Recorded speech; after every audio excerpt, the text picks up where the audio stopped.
Chapter 25. Why? After a long silence, Lin Ruoshi, who was expressionless, finally asked these three words. Why? Yang Cheng asked. Lin Ruoshi tossed the coat in her hand in front of Yang Cheng. She wanted to ask why he covered her with a coat all of a sudden and even brought her food. However, when the words reached her mouth, she felt a little embarrassed, so she could only say, "Why didn't you wake me up? What are you talking about?" "I don't know." Yang Cheng pretended to be innocent. Lin Ruoshi frowned, thinking that this person was still so shameless. "Don't you know that I am in a hurry? Since you saw me asleep, you should have woken me up. What if you delay my work?" "I've already said that I don't know what you're talking about." Yang Cheng took out a cigarette and lit it up, refusing to admit it even if he was beaten to death. In desperation, Lin Ruoshi couldn't say anything more. She just said coldly, "Without my permission, you are not allowed to enter my study and bedroom. Otherwise, move out." "Huh?"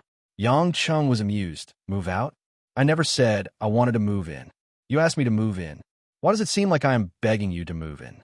"Hey, my dear wife, what you said is a bit strange." "You."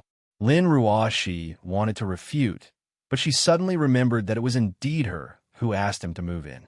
She even prepared a room for him and bought daily necessities for him. At this moment, she couldn't say anything more. She could only stare at Yang Cheng angrily. "I don't want to talk nonsense with you. Remember to start looking for a job tomorrow." After that, she went upstairs again with a gust of fragrance. Halfway up the stairs, she heard Yang Cheng say indifferently, "Remember to eat." Lin Ruoshi's footsteps paused. An inexplicable warmth flowed in her heart. She turned around and looked at the back of the figure who was staring at the television and smoking. She was a little lost in thought. For so many years, other than Wang Ma, who watched her grow up, and her mother and grandmother who had already passed away, no one had ever given her this kind of familial warmth and care. Moreover, the other party was a man. This made her feel very uncomfortable. She remembered the scene of Yang Cheng knocking out her painful father, Lin Kuan, and throwing him out the door to vent his anger. She couldn't help but feel a trace of indescribable shyness. In fact, when Yang Cheng covered her with clothes, Lin Ruoshi woke up.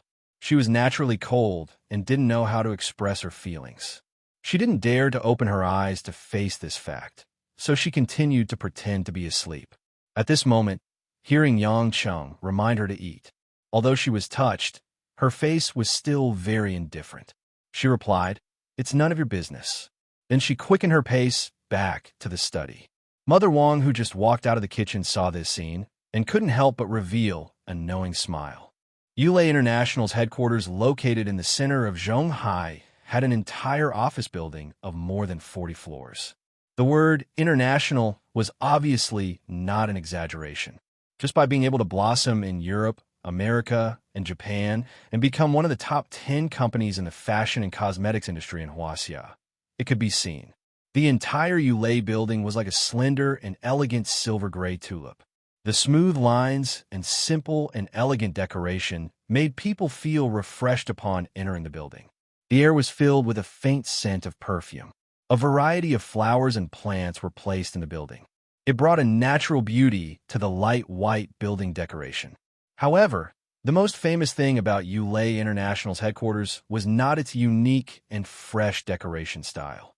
Instead, it was the various beautiful female employees wearing OL uniforms.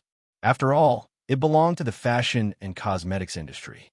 Therefore, female employees occupied the absolute majority.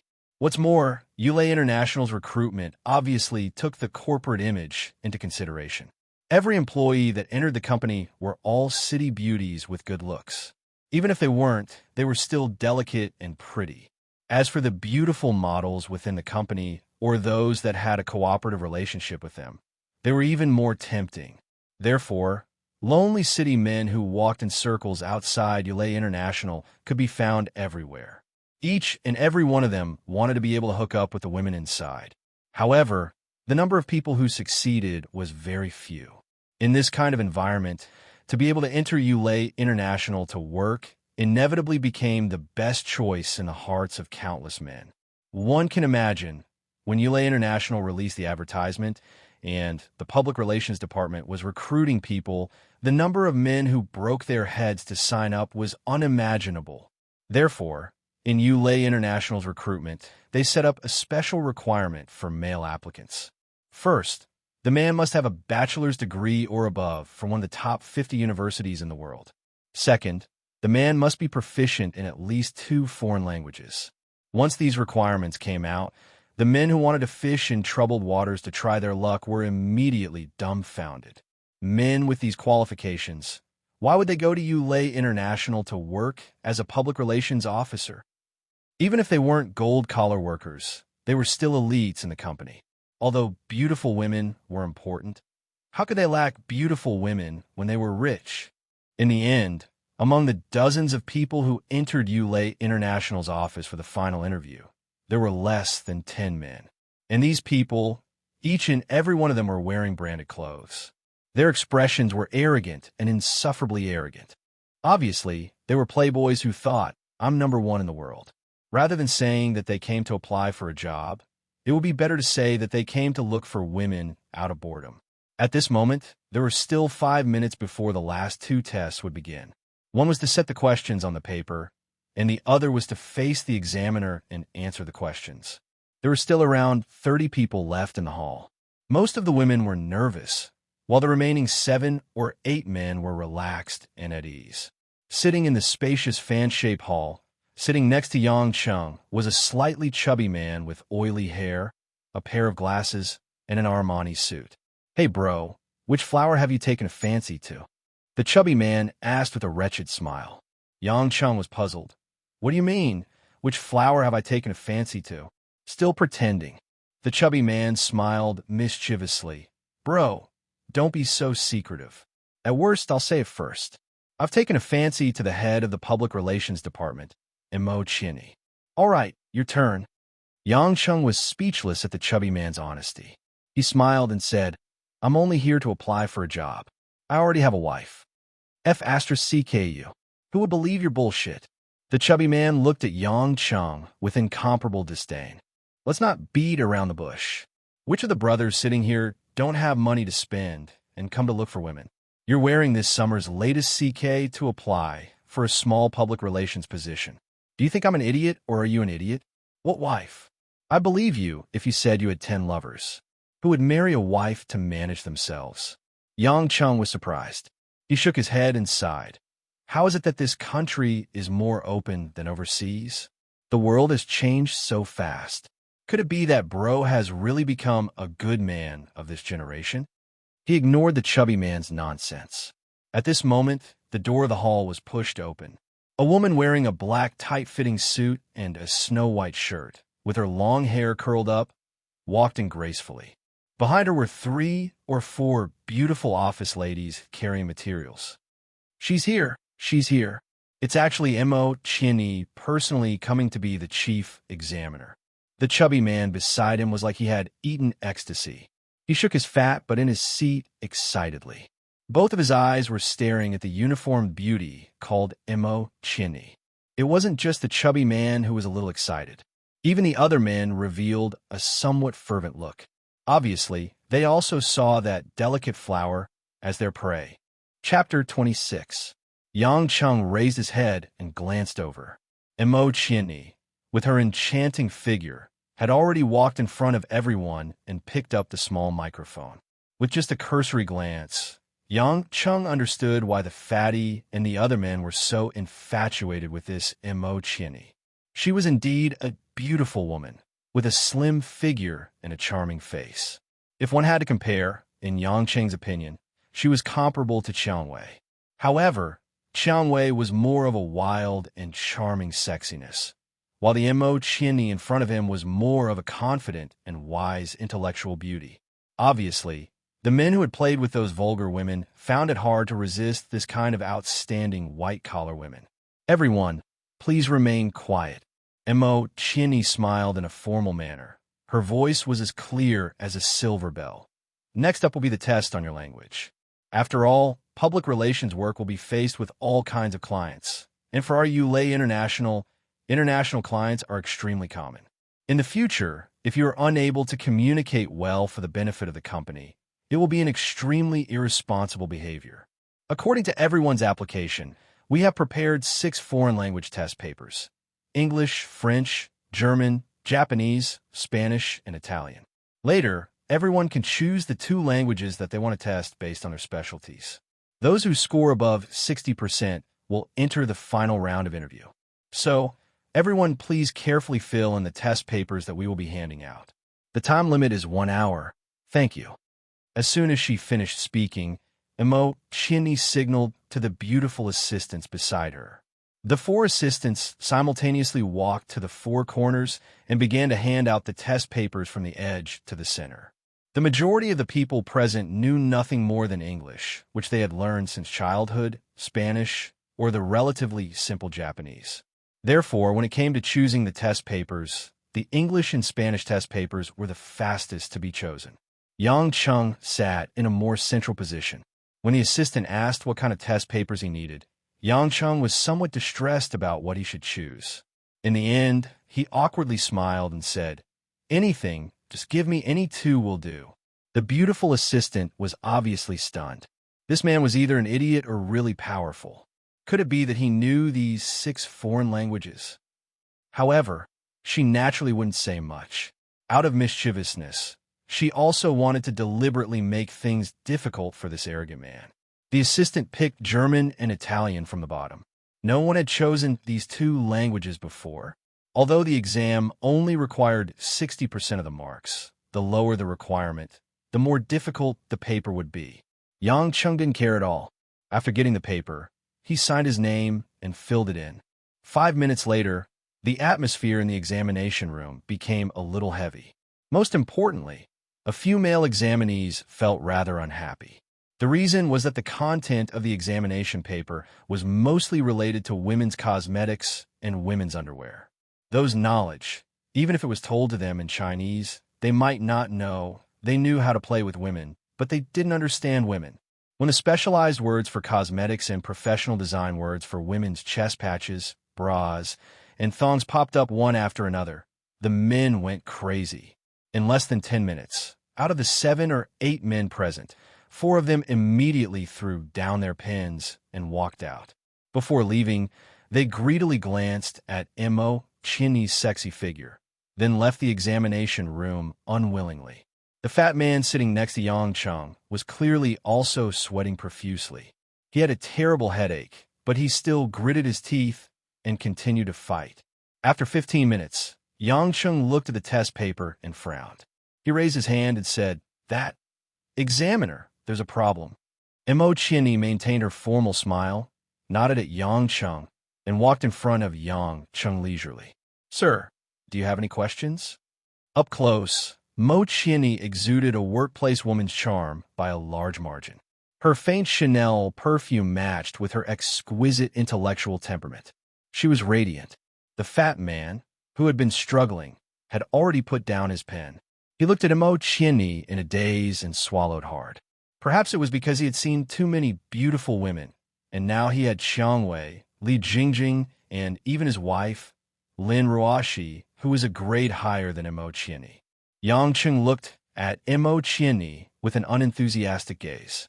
He pointed at his German test paper and said, "The word Verriedern in this option should have been typed incorrectly when you issued the test paper. It should be Verriedern. In fact, if you want to say that T-back is easy to cause perineal ulcers in women, you only need to use the latter part of Verriedern. It's simple and accurate." Yang Chung didn't deliberately lower his voice, although he was just narrating in a light tone. When Yang Chung finished speaking, the group of people around him clearly looked at him in surprise. A few girls' faces turned red. Hearing a man talk about a woman's private parts in public felt too ambiguous. Chini was also startled. She didn't think that the problem Yang Chung mentioned wasn't about him, but the problem with the paper. She looked at Yang Chung strangely and signaled the assistant beside her to immediately go online and check. Very quickly, through the German dictionary, the assistant told Chini that the word ulcer was indeed typed incorrectly. It should have been caused by negligence. As a result, the surrounding people's view of Yang Chung immediately changed. From suspicion and surprise, it immediately turned into worship and jealousy. Many of the female employees of Yulei International who were present began to whisper and stare at Yang Cheng with interest. When the fat man, who had been watching from the side, saw this scene, he couldn't help but exclaim in his heart, F***CK. He's actually pretending to be a pig, to eat a tiger, to pick up girls. Mo Chinny pursed her lips and smiled. This gentleman is really talented. Thank you for pointing out our negligence. Please continue to answer. Answer? Yang Cheng chuckled as he picked up the 2 papers. Examiner, I've already finished. I was just about to hand it in. Wow. Noise rose from all directions. This time, everyone in the examination room was dumbfounded. Is this guy even human? It's only been 15 minutes, and not only did he find out the high-difficulty paper's mistakes, he had already finished writing 2 papers and was about to hand them in. Mo Chinny's calm expression finally changed. She revealed a somewhat cute look of surprise. Sir, are you sure you want to hand in your papers? There's still 40 minutes left. Don't you want to check? I'm used to settling things in one go. I don't need to check. Yang Cheng shook his head and rejected the kind suggestion. Okay, we will mark the papers on the spot. Mo Chinny didn't say anything else. She neatly took Yang Cheng's papers and handed them to the assistant. Then, she continued to supervise the other candidates. However, from time to time, she would glance at Yang Cheng. Obviously, she was also a little curious. Yang Cheng was a little bored. He wanted to smoke, but he remembered that smoking was not allowed in the office. He raised his hand and said, Examiner, I want to go to the toilet and smoke. Some of the girls couldn't help but laugh. They never thought that such a talented and handsome young man would speak so vulgar. However, this kind of temperament was particularly novel to them. After all, the men who usually appeared in front of these white-collar beauties all wanted to pretend to be elegant and polite. Compared to Yang Cheng's undisciplined ruffian, the difference was like heaven and earth. Mo Chinny couldn't figure out what this strange man was thinking. She frowned and nodded. Sure, but I hope you don't smoke in the toilet. Please go outside and come back here on time. Without waiting for Mo Chinny to finish, Yang Cheng ran out of the door with a cigarette in his mouth. He even forgot to close the door. Chapter 27. After Yang Cheng smoked a cigarette downstairs of the Yulei building, he saw a number of exam candidates walk out one after another.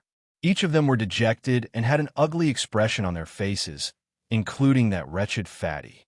When that fatty saw Yang Cheng, his face revealed a bit of anger and said, I say, brother, what's wrong with your brain? You can even answer such a difficult question. I only understood 80% of the English paper, and I couldn't understand a single word of the French paper. Luck. Yang Cheng couldn't tell him that because of the strange martial arts he practiced, his brain's learning ability was different from ordinary people, and with his photographic memory, he only needed to memorize a dictionary to learn a foreign language. The fatty said dejectedly, Forget it. Only a weird brain like yours can enter Yulei International. The rest of us brothers all failed. You have to earn some face as a man, the last spark. What's wrong? There aren't any men inside? Yang Cheng asked, who has nothing better to do than study the French and Spanish vocabulary for the thong style all day. The fatty shook his fat head. I don't think there will be more than 5 women and a man left inside. Yang Cheng rubbed his head gloomily. In fact, he didn't think this paper was that difficult. After hearing what the fatty said, he felt that his writing was too revealing. He should have specially corrected a few questions, or else his results would be especially conspicuous and not in line with Yang Cheng's original intentions. The fatty sighed for a while, then patted Yang Cheng's shoulder and said, All right, I'll go have a few drinks with the other men who didn't make the cut. Otherwise, our minds will be twisted. After saying that, he walked to the parking lot with the other men who also had faces full of unhappiness and regret. Yang Cheng felt a little gloomy as he slowly walked back to the exam hall. Sure enough, he discovered that there were only 3 good-looking young ladies left. Including him, there were only 4 people. As soon as Yang Cheng entered the door, Mo Chinny and a group of Yulei Internationals and vigilators all looked at him strangely. They stared at Yang Cheng as if they were looking at a monster. After all, Mo Chinny had seen great winds and waves. After a little pause, she immediately said with a smile, "Congratulations, Mr. Yang. You're the only man who could stay and enter the final interview. You also scored the highest in the foreign language test. You achieved full marks." Hearing that Mo Chini naturally used the word you when she spoke this time, Yang Chung was convinced that he had accidentally shown too much. His German and Italian proficiency had already amazed these women. With an awkward smile, Yang Chung sat down and waited for the final interview. Since there were only 4 applicants left, Mo Chini didn't hold the microphone this time. Instead, she smiled and said, "Since the 4 of you can pass the difficult foreign language test, it can be seen that you are truly talented. In the final interview, we will test your understanding of the fashion industry and your ability to appreciate it. As everyone knows, our ULA International's fashion design changes dramatically every year. Therefore, identifying our company's clothing is a relatively difficult task for many new employees.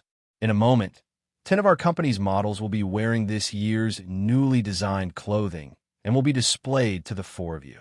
Within 5 minutes, please choose a clothing that is not designed by our ULA International. Take note, I'm not talking about our company's clothing. There is only one chance. The correct choice will directly receive a 2-month trial contract." Yang Chung frowned. To be honest, he didn't really care about what he wore. His understanding of clothing was also limited. After all, the clothes he wore in the past were specially provided by a group of people. He had never come into contact with other clothing brands. At the same time, one of the curtains in the examination room was slowly pulled open. A total of 10 tall, young female models leisurely walked forward and stood in front of the 4 of them. The 3 female applicants' eyes all revealed a look of surprise. Women have an innate love for beauty. Seeing the 10 sets of clothing that suddenly appeared in front of them with different cuts and trendy styles, they all had their own thoughts and began to carefully examine them. Yang Chung first glanced back and forth at the breasts of the 10 female models, then smacked his lips and looked at the women's clothing. The 10 models were dressed in a variety of styles. There were leopard print dresses, lace dresses, gauzy, puffy skirts, pink suspender dresses, and professional suits with elegant curves. Without exception, none of them had the slightest trace of a brand.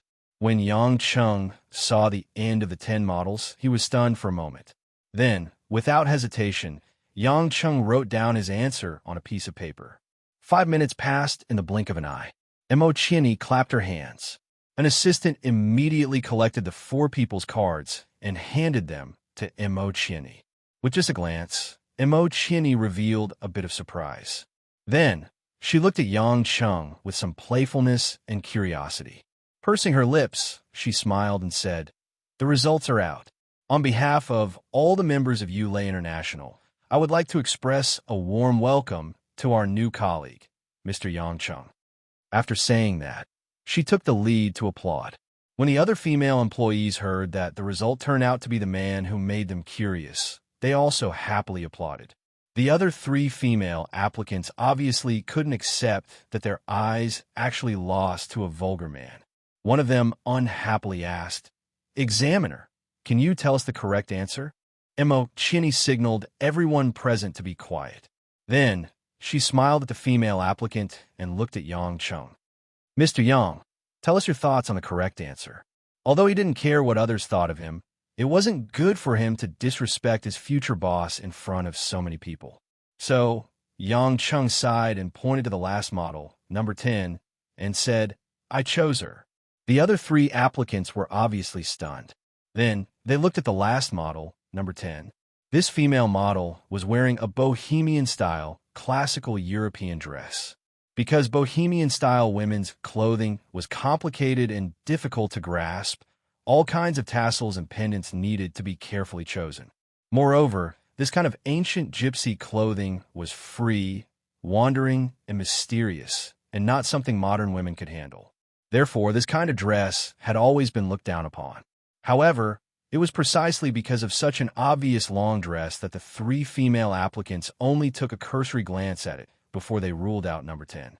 They could not believe that there would be such a huge loophole in the interview exam that had given them such a difficult foreign language test. After all, This bohemian-style lawn dress was too eye-catching. They unanimously thought that this was a trap. Yang Chung didn't pay attention to the three women's shock and regret. He faintly explained, "If I'm not wrong, the bohemian-style dress of model number 10 was produced by an ancient Italian artisan workshop.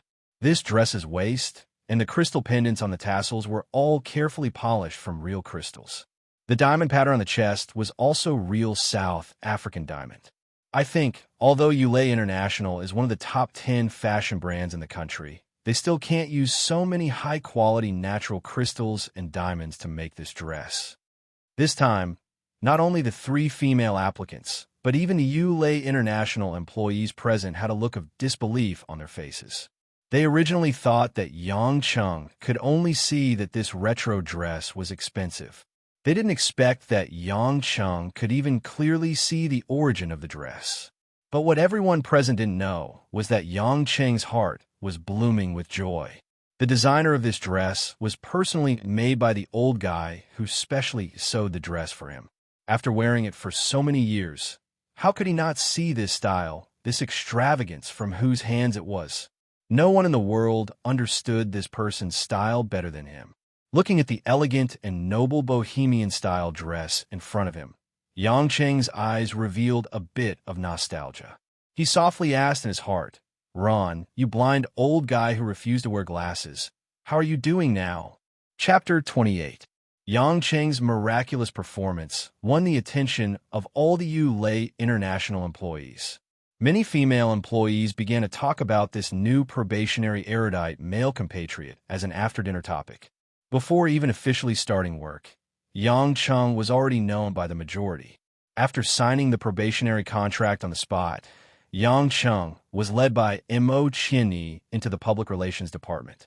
Located on the 18th floor of Ulay International, the entire floor was the Public Relations Department's domain.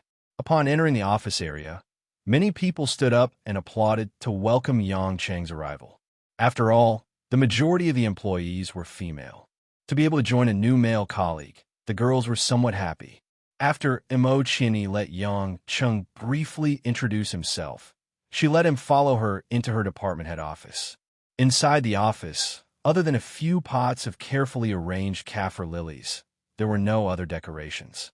The clean desk and the wall were filled with various forms and itinerary signs, all indicating that the owner of this place possessed good work ethics and efficiency.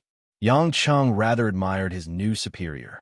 Although the intellectual beauty displayed by this woman was alluring, it was more of that kind of confidence and farsightedness, making people unable to have any thoughts of profanity. It could be seen that for such a young age to be able to sit in such a high-level position in a listed company, it wasn't just because of her looks. "Please take a seat. Do you need something to drink?" Mo Chinyi warmly smiled. "No need, I'm not thirsty." Yang Chung shook his head. Mo Chinyi smiled at him and shook her head. She still went to the water dispenser and poured a cup of water for him. "I asked you if you want a drink, not to quench your thirst, but to have a good talk with you. If you say you're not thirsty, isn't that the same as refusing to sit down and have a good talk with me? In the future, you will be a member of our company's public relations department. You can't be confused with these simple hints." Yang Chung was somewhat at a loss. He had just entered the company and was already being intimidated by his superior. He somewhat helplessly smiled and said, "This, Miss Mo, I'm a rough person. I can run errands and other things, but I really don't know how to talk about business. I don't believe that a man who is proficient in Italian and German and can recognize the handmade clothes made by an Italian craftsman with just a glance is a so-called bore." Mo Chinyi's bright and beautiful eyes stared straight at Yang Chung. She leaned against the desk, looking graceful and graceful. This, Yang Chung was unable to refute Mo Chinyi's sharp words, and could only spread his hands. "Miss Mo, it doesn't matter if you believe me or not. I'm only here to look for a job. In fact, I don't even know what public relations does. Of course, now that the contract has been signed, I will try my best to do it. I'm just telling the truth."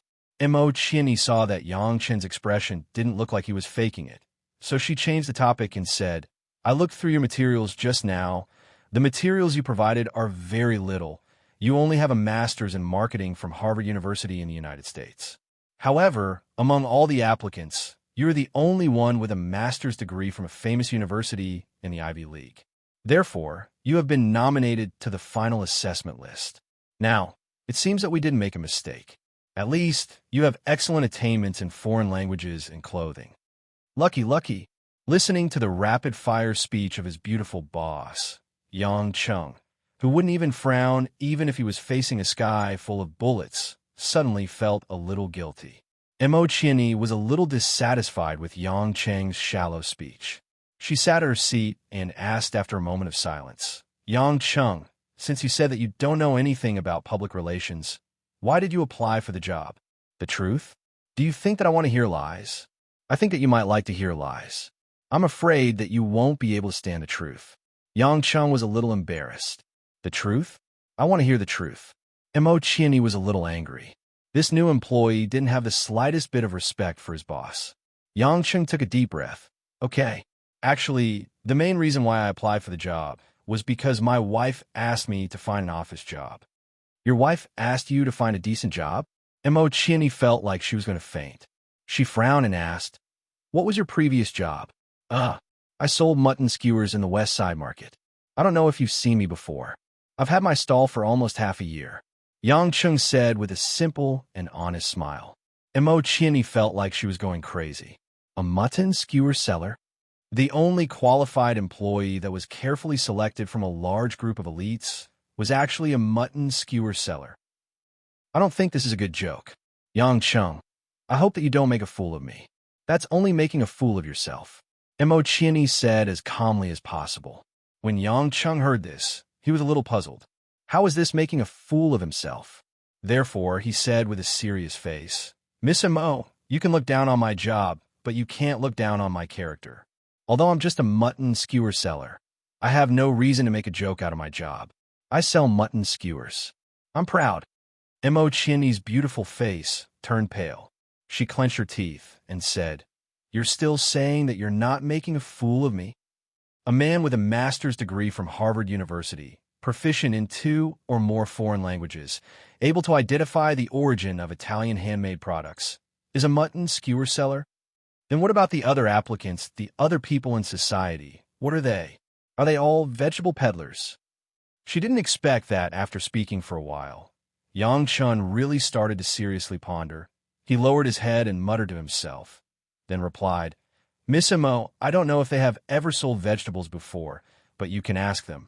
Mo Qianyi felt the world was spinning. What was this animal's brain made of? Was he really a human from Earth? Seeing that his new boss's face was suddenly flushed with anger, and her full chest was heaving up and down, Yang Cheng knew that he was in trouble. He hadn't even officially started work, and he had already made his boss so angry. However, Yang Cheng really didn't know what to do. She didn't want to listen to his lies, but she got angry when he told the truth. What would he do? He could only bite the bullet and not say a word. Mo Qianyi could be considered a heroine. Although she was angry, she quickly adjusted her emotions. However, the way she looked at Yang Cheng was no longer as friendly as before. It was obvious that she saw Yang Cheng as a playboy who came to make fun of her. Thinking of this, Mo Qianyi sneered, All right, I won't talk to you anymore. Your office seat is on the 3rd row on the far right. I've already cleared it for you. There will be someone a hand in your work. You can leave now. Oh, thank you, Miss Mo. I'll leave first. Yang Cheng was relieved. Just as he stood up, he suddenly thought of something. He turned around and picked up the glass of water on the table that he hadn't drunk yet. He raised his head and gulped it down. Then he wiped his mouth with his sleeves and walked out of the office. Seeing this scene, Mo Qianyi frowned again. She only felt that she didn't want to look at Yang Cheng anymore. However, she remembered that she had already signed a contract. If she wanted to fire Yang Cheng in advance, she would have to pay a lot of liquidated damages. Such a move must be approved by the president. After all, even if it was a probation period, he was still a staff of the headquarters. He wouldn't be working with the management of the branch company. After thinking for a while, Mo Qianyi dialed a number directly. Hello. The voice of the woman on the other side of the phone was fresh and soft. Mo Qianyi hesitated for a moment, but still said, President, I want to fire the new probation male public relations officer hired today. He has serious problems with his attitude, integrity, and ability. There are many specific reasons, and I hope to get your approval." The woman who was called president was silent for a while before saying, "You have always been very cautious. Since you have signed a contract, why do you want to go back on it immediately? You send me his information. I'll make a decision after reading it." "Okay, President." After Mo Chinny hung up the phone, she sighed helplessly. Then, she opened the database and sent Yang Cheng's information to the president's office through the company's internal network. Chapter 29. Yang Cheng greeted some enthusiastic new colleagues as he slowly walked to his seat. As soon as he sat down, he was surrounded by a few pretty uniformed girls. All of them were staring at him. "Handsome, let's get to know each other. My name is Zhao Hongyan." This was a girl with big wavy hair, wearing a beige suit. She had a pair of phoenix eyes and was exceptionally charming. At this moment, she extended her white and warm hand and introduced herself. "Sister Hongyan, your new colleague has just arrived. Aren't you afraid of scaring him?"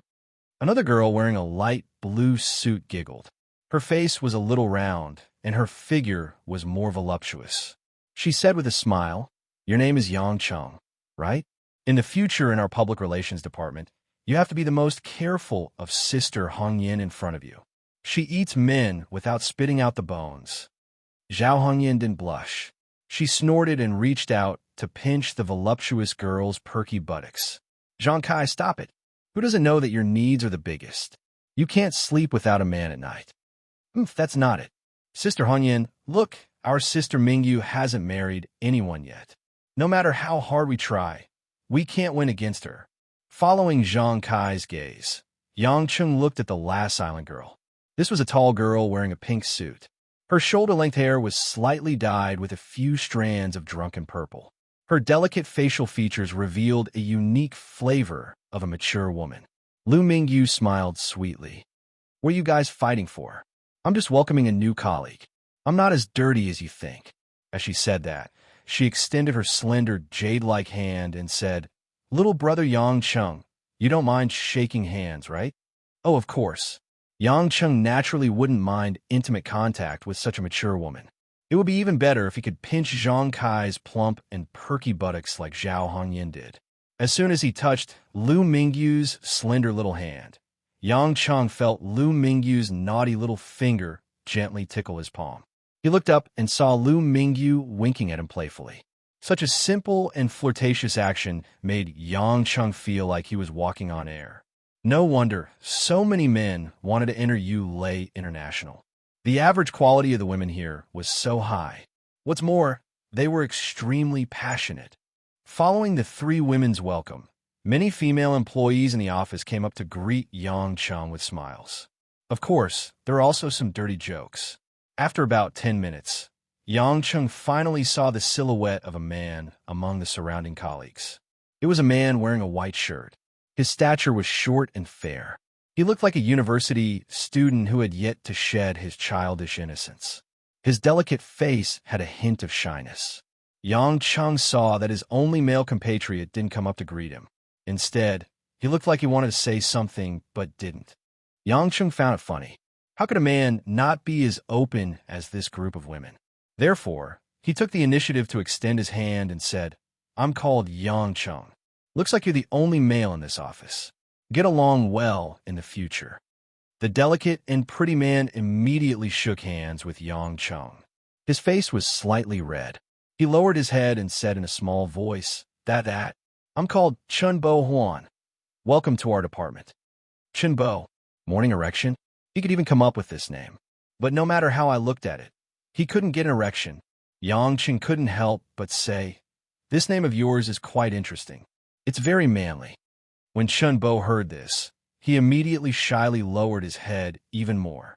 He said in a small voice, "Thank you." Yes, he was shy. A man named Morning Erection was as shy as a woman. A few female colleagues surrounded him. The buxom woman named Zhang Kai giggled and said, "Yang Cheng, you don't know this. Our little Bo is a top student at Peking University.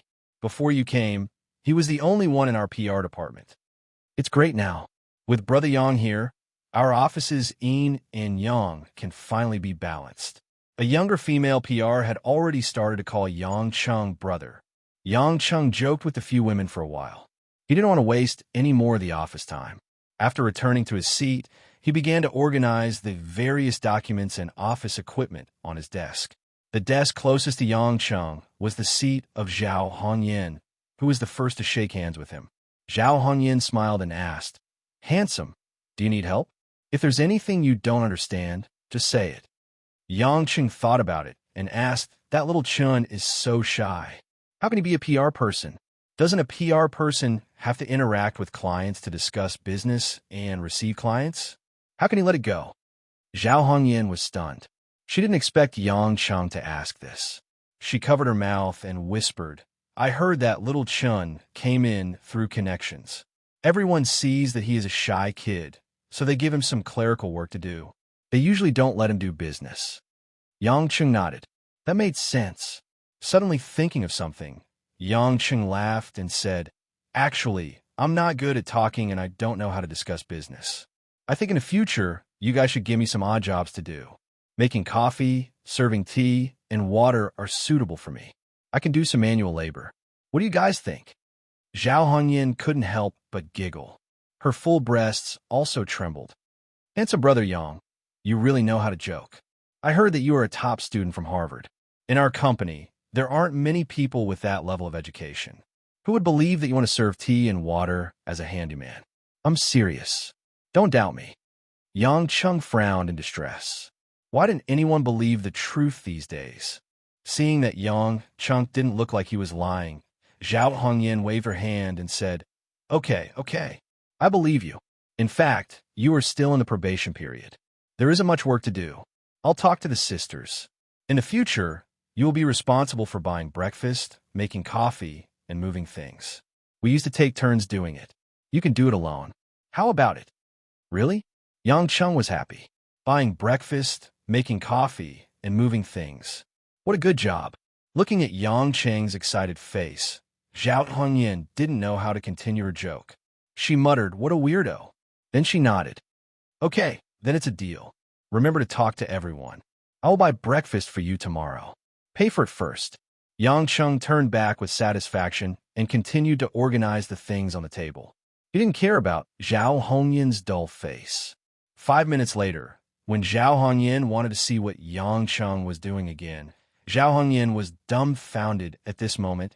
Yang Chun had already placed all the documents on the table into the cardboard box under the table, leaving only the computer on the table. On the computer screen, there was an image that couldn't be more familiar.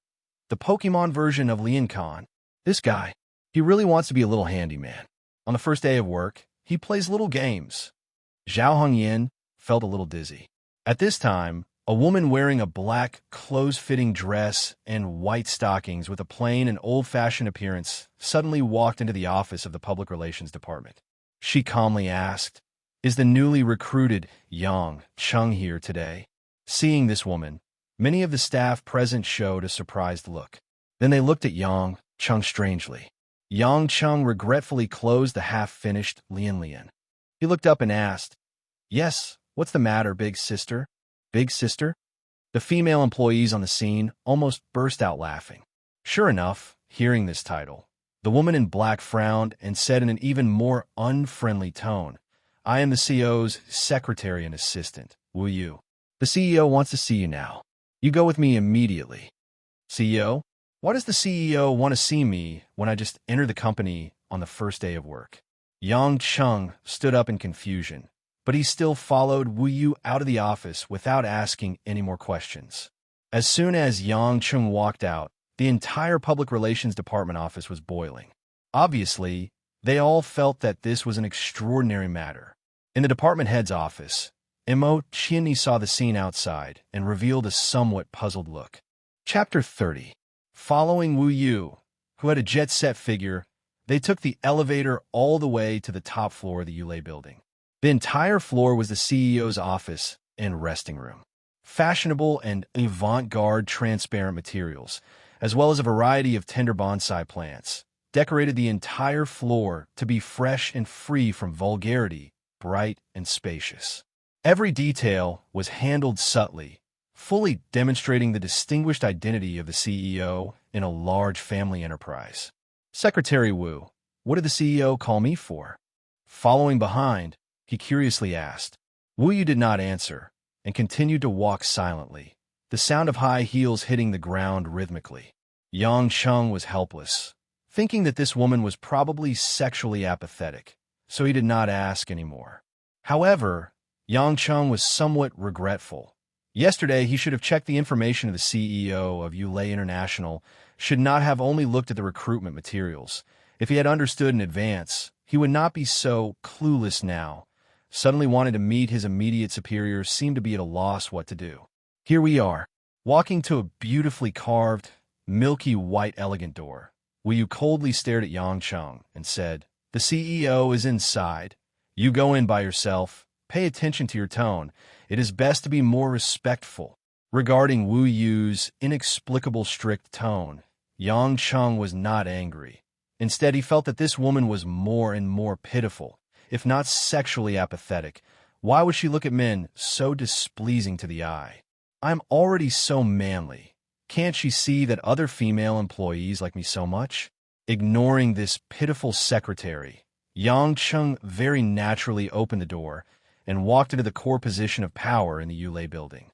As soon as he entered the door, Yang Cheng smelled a familiar scent. The air was filled with a faint jasmine scent, warm and refreshing, reminding Yang Cheng of his own wife Lin Ruashi. Didn't that cold girl also smell like this? The entire CEO's office was extraordinarily large, more than 100 square meters, half circular. The arc was surrounded by smooth and thick floor-to-ceiling windows. Everywhere one could see the bustling scene of Zhonghai city center. The thin white window screens blue with a few wisps of central air conditioning's cool breeze. The floor was covered with a soft wool carpet made in the Mediterranean Sea, and the colors were retro and complex. Several green potted plants were placed around the desk and the corners, complementing the lighting of the entire office. The crystal chandelier on the ceiling was also a rare collectible. The exquisite workmanship refracted the light in the office into a gorgeous luster, bringing a trace of magnificence and mystery to the entire room. Several silver-textured metal bookshelves were filled with all kinds of atlases. Next to the bookshelves was a huge mahogany desk. However, at this moment, behind the desk, the big chair of the CEO was empty. Yang Cheng was puzzled as to why the CEO had asked him to come, but he was nowhere to be seen. Then he saw a small door to the break room on the right of the office slowly open, and a figure gracefully walked out. The atmosphere in the office became extremely strange at this moment. It was as if all the oxygen in the air had been sucked out, and both of them seemed to have forgotten to breathe. The two people's eyes met, mixed with complex emotions. Even they themselves found it difficult to describe clearly, because this is too fake. This you, that, I. Yang Cheng had always thought that he was a person with relatively good psychological endurance, but now he found that it was only limited to some special circumstances. For an unexpected meeting like this, Yang Cheng felt as if his tongue had been cut off. His mind was a mess, and he couldn't think of anything to say.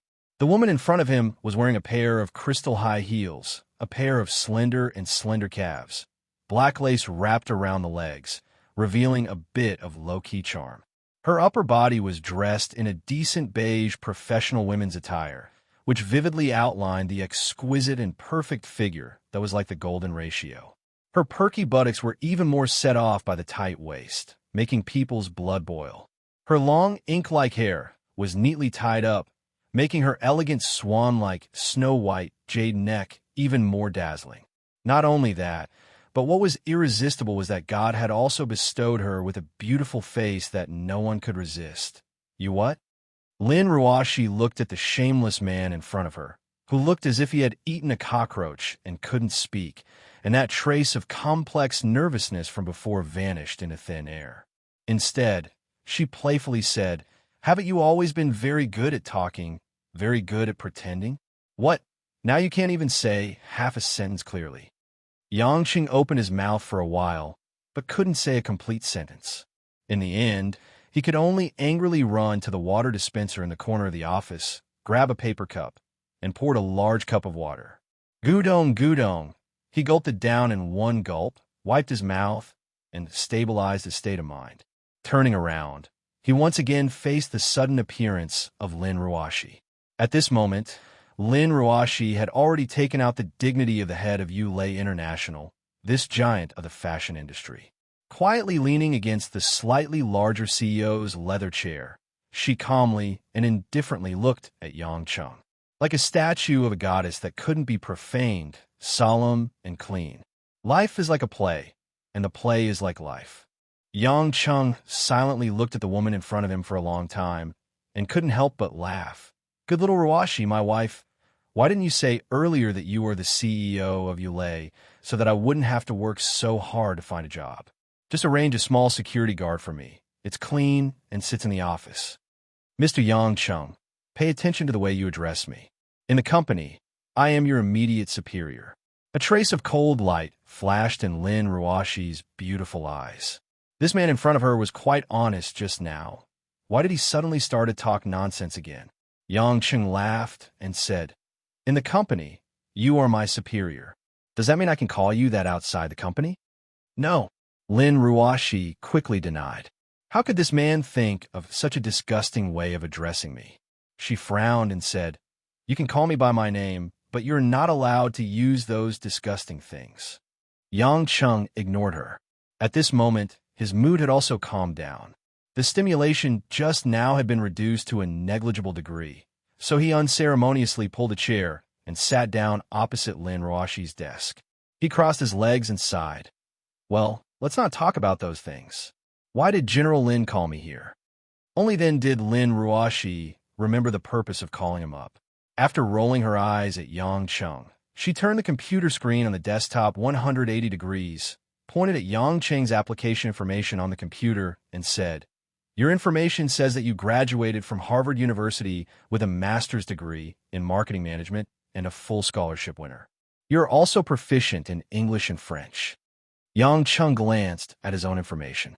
In his heart, he more or less understood what Lin Ruoshi wanted to ask. He could only nod and say, That's right. Why? A master's degree from Harvard University. Proficient in English and French. Lin Ruoshi looked as if she was seeing Yang Cheng for the first time. She sized him up and said, Aren't you selling mutton skewers in the West District? How can you have such a background?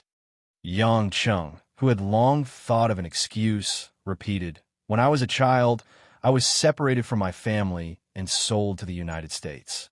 After being adopted by a kind-hearted person, I grew up in the United States. I went to university and learned French, but I don't have any great ambitions. After my adoptive parents died, I returned to China to sell mutton skewers to pass my days. You can ask those hawkers in the West District. They all know that I returned to China half a year ago. Lin Ruoshi was able to lead a large company like Ulay International. Naturally, she wasn't a fool. How could she easily believe Yang Cheng? Her pretty face showed a bit of displeasure as she coldly snorted. Then why did you choose German and Italian in the foreign language test and get full marks? Chapter 31. Yang Cheng regretted choosing a random test. If he had known earlier, he would have chosen English and French, but now he could only bite the bullet and say, That's just a hobby. I have a bit of talent for learning foreign languages. Oh, then what other talents do you have? Lin Ruoshi crossed her arms in front of her chest, her face full of disbelief. Yang Cheng touched his nose, a bit embarrassed to say it. Actually, I have quite a lot of talents. I'm good at fighting and killing, and if I really want to talk about high-tech stuff, I can make fighter jets and tanks, and playing with guns and hacking. All of them are passable. But this kind of thing naturally can't be said out loud. So he could only shake his head and say, No, my water bottle only has this much capacity. My dear wife is wise. Don't call me that. Lin Ruoshi once again straightened her eyebrows and corrected the name that made her feel uncomfortable.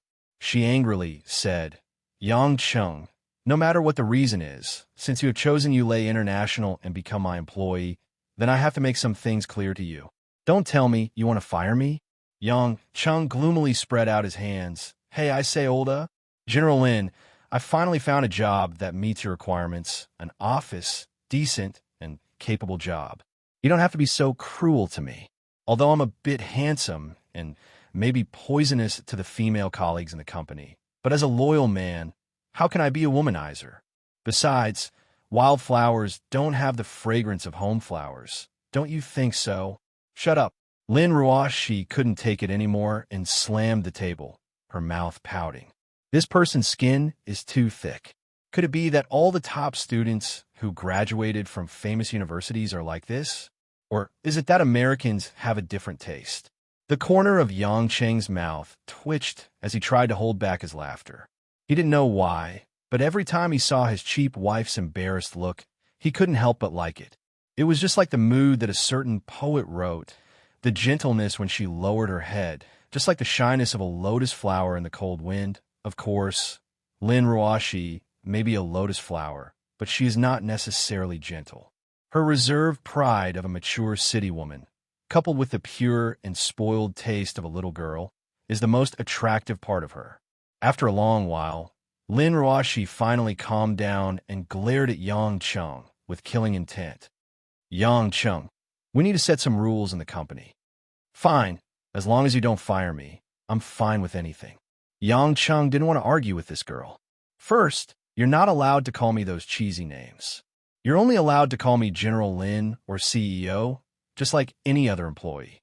Second, you can't come to my office for no reason or get too close to me in public. You have to keep your distance. Third, you can't tell anyone else in the company about our marriage. You have to keep it a secret in front of unnecessary people. Fourth, wait, didn't we agree on 3 rules?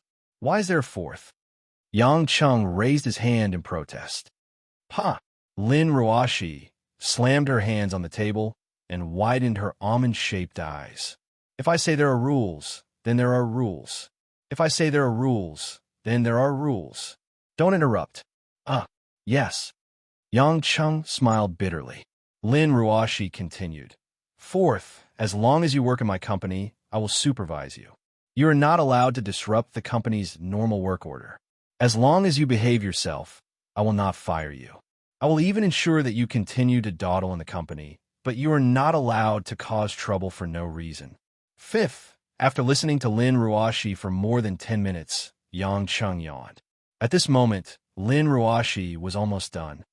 General Lin, are you done? If you're done, I'll go downstairs first. Yang Cheng said with a flattering smile. He was afraid that another rule would pop up. He had forgotten how many rules there were. Lin Ruoshi pondered for a moment and nodded. Let's stop here. You have to abide by every rule. In short, I won't care how you mess around outside. That is your privacy. We won't invade each other's privacy. But in the company, you have to listen to me and behave yourself. Yes. Yang Cheng hurriedly agreed. He stood up and was about to leave. At this moment, the blue stylish phone on the desk rang. Lin Ruoshi reached out and pressed a button. She heard the voice of the frigid secretary. Wu Yu, General Lin, General Manager Su Jihong wants to invite you to dinner at Blue Bay Hotel at 6 o'clock. He wants to discuss the cooperation between Donghua Technology and Yulei International for this year's fall fashion show. Hearing the name Su Jihong, Lin Ruoshi obviously frowned. Wu Yu, can I reject it? Wu Yu hesitated on the other end of the phone and said, General Lin, you have rejected Mr. Su's previous 3 private invitations. This time, we're discussing the fall fashion show. The layout of each exhibition area needs the support of Donghua Technology's resources and connections. The other party's reasons are very good. If you reject it, it's a bit. Okay, I got it. Lin Ruoshi pursed her lips. Help me arrange it. I will go tonight. I won't book 2 seats. General Lin, do you need me to go with you? No. Lin Ruoshi raised her head and glanced at Yang Cheng, who was about to sneak out of the door. I will drive myself. You can go home after work. Okay, General Lin. Although Wu Yu felt a little strange, she was absolutely obedient and didn't ask much. After hanging up the phone, Yang Cheng, who was about to run out of the door, hesitated. He turned his head and smiled bitterly. General Lin, you don't really want me to go, do you? I remember the Blue Bay Hotel is a 5-star hotel. Do I look like someone who is going to a 5-star hotel? And I don't know anything about business. I can't help. Lin Ruoshi sneered. You think I'm willing to take you there? You are a guy who will lose face and talk nonsense. It's just that this is the time when I marry you. When we get there tonight, you have to find a way to stop Su Ji-hong from getting close to me. It's best to make him completely give up. Can you attack with your body?" Yang Chung was a little impatient. "How about I go and kill him?" "No, even if you can't let him get close to me, you have to let our business talk," Lin Ruoshi said, word by word. Sucking in a breath of cold air, Yang Chung looked at Lin Ruoshi with a strange look and muttered, "I say, General Lin, are you hiring a husband or an Oscar-winning actor? We signed a contract. You have to play your role in front of outsiders. A man must keep his word." Lin Ruoshi saw Yang Cheng's deflated look and felt a little proud in her heart. Time passed quickly. Yang Cheng returned to the public relations department. After chatting with the female colleagues who were curious about why he was called into the CEO's office, it was almost time to get off work. For the whole afternoon, only Mo Chiani was sitting in the office angrily. She didn't understand why the CEO, Lin Ruoshi, who always valued her opinion, would directly reject the suggestion to fire Yang Cheng. Also, why did she call Yang Cheng to her office? Could it be that Yang Cheng has a special background? These questions kept lingering in Mo Chiani's mind. She couldn't even sleep at night. Back to Yang Cheng. After rejecting a group of female colleagues' welcome party, he quietly went to the underground parking garage of Yulei International. He sat in Lin Ruoshi's Bentley Elegance and went to the Blue Bay Hotel. Night fell in Zhonghai. A man and a woman didn't know what the other was thinking.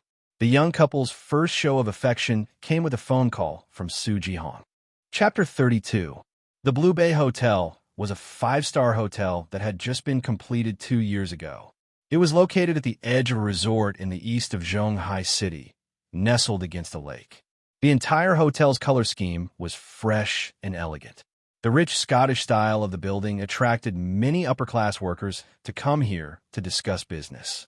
As soon as they got off the car, Lin Ruoshi walked to Yang Cheng's side. She suddenly reached out and held onto Yang Cheng's arm, pretending to be a happy little woman, and lightly said, "Let's go." Yang Cheng smiled. "How can you act like this? If you want people to know that you're close to me, you should at least show a smile.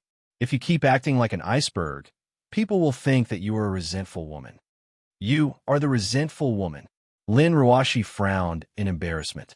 In the end, she still couldn't show a smile. In fact, even holding on to Yang Cheng's arm was already a great challenge for her. She shook her head and said, "Let's do it like this. Don't reveal anything, and it will be fine." Yang Cheng thought that no one would believe it, but he didn't say it in the end. Since this somewhat naive CEO's wife wanted to act, then he would play with her. Along the way into the hotel, there were ancient Athenian-style columns and goddess sculptures on both sides. After entering the hotel lobby, there were all kinds of Western-style oil paintings of people and sceneries. The magnificent decorations filled the entire Blue Bay Hotel with the perfect fusion of fashion and classicism. The guests who came and went were well-dressed, and their faces were filled with a bit of arrogance. "I don't like oil paintings." Yang Cheng smacked his lips. "I always feel that oil paintings are not as good as photos. It is clearer." Holding onto Yang Cheng's arm, Lin Ruoshi was slowly admiring the paintings in the corridor. She glanced at Yang Cheng with disdain. "If you don't have the ability to appreciate, then don't talk. No one will think that you are mute." "That's right. Otherwise, why would I sell mutton skewers?" Yang Cheng said proudly. Lin Ruoshi rolled her eyes at him and whispered, "Remember, when we go in, don't talk unless I signal you to speak." "Yes, General Lin."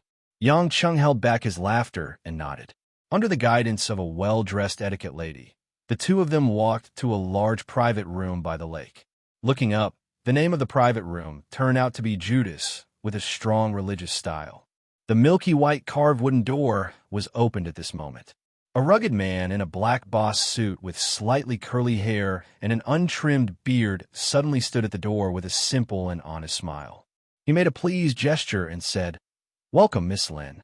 My young master has been waiting for a long time." It was obvious that the man had excluded Yang Cheng, who was holding on to Lin Ruoshi's arm, from the welcoming party.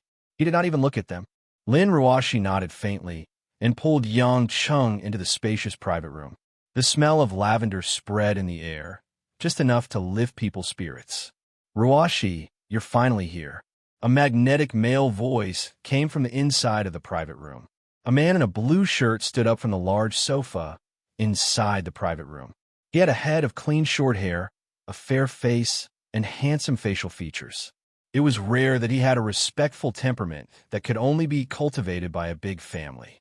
Lin Ruashi nodded expressionlessly. Chairman Su, you're too polite.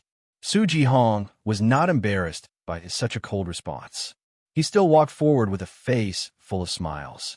With a mature man's modest smile, he said with a bit of sincerity, I've invited you several times, and it's rare for you to be free.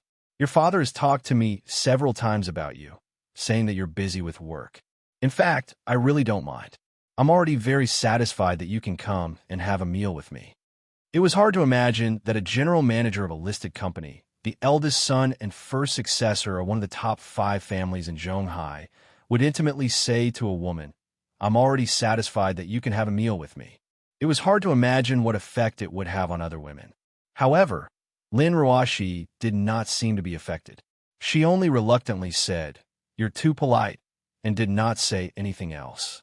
Su Jihong did not feel that there was anything wrong with it. He personally pulled a chair for Lin Ruashi and gestured for her to sit. Come, please sit, Ruashi. From beginning to end, Su Jihong and the rugged man, master and servant, acted as if they did not see Lin Ruashi holding a man's hand. It was as if the man's existence was like air. At this moment, Lin Ruashi also felt that she had underestimated Su Jihong's intelligence. The other party's actions clearly showed that he did not take Yang Cheng seriously. It seemed that he had already investigated Yang Cheng's background.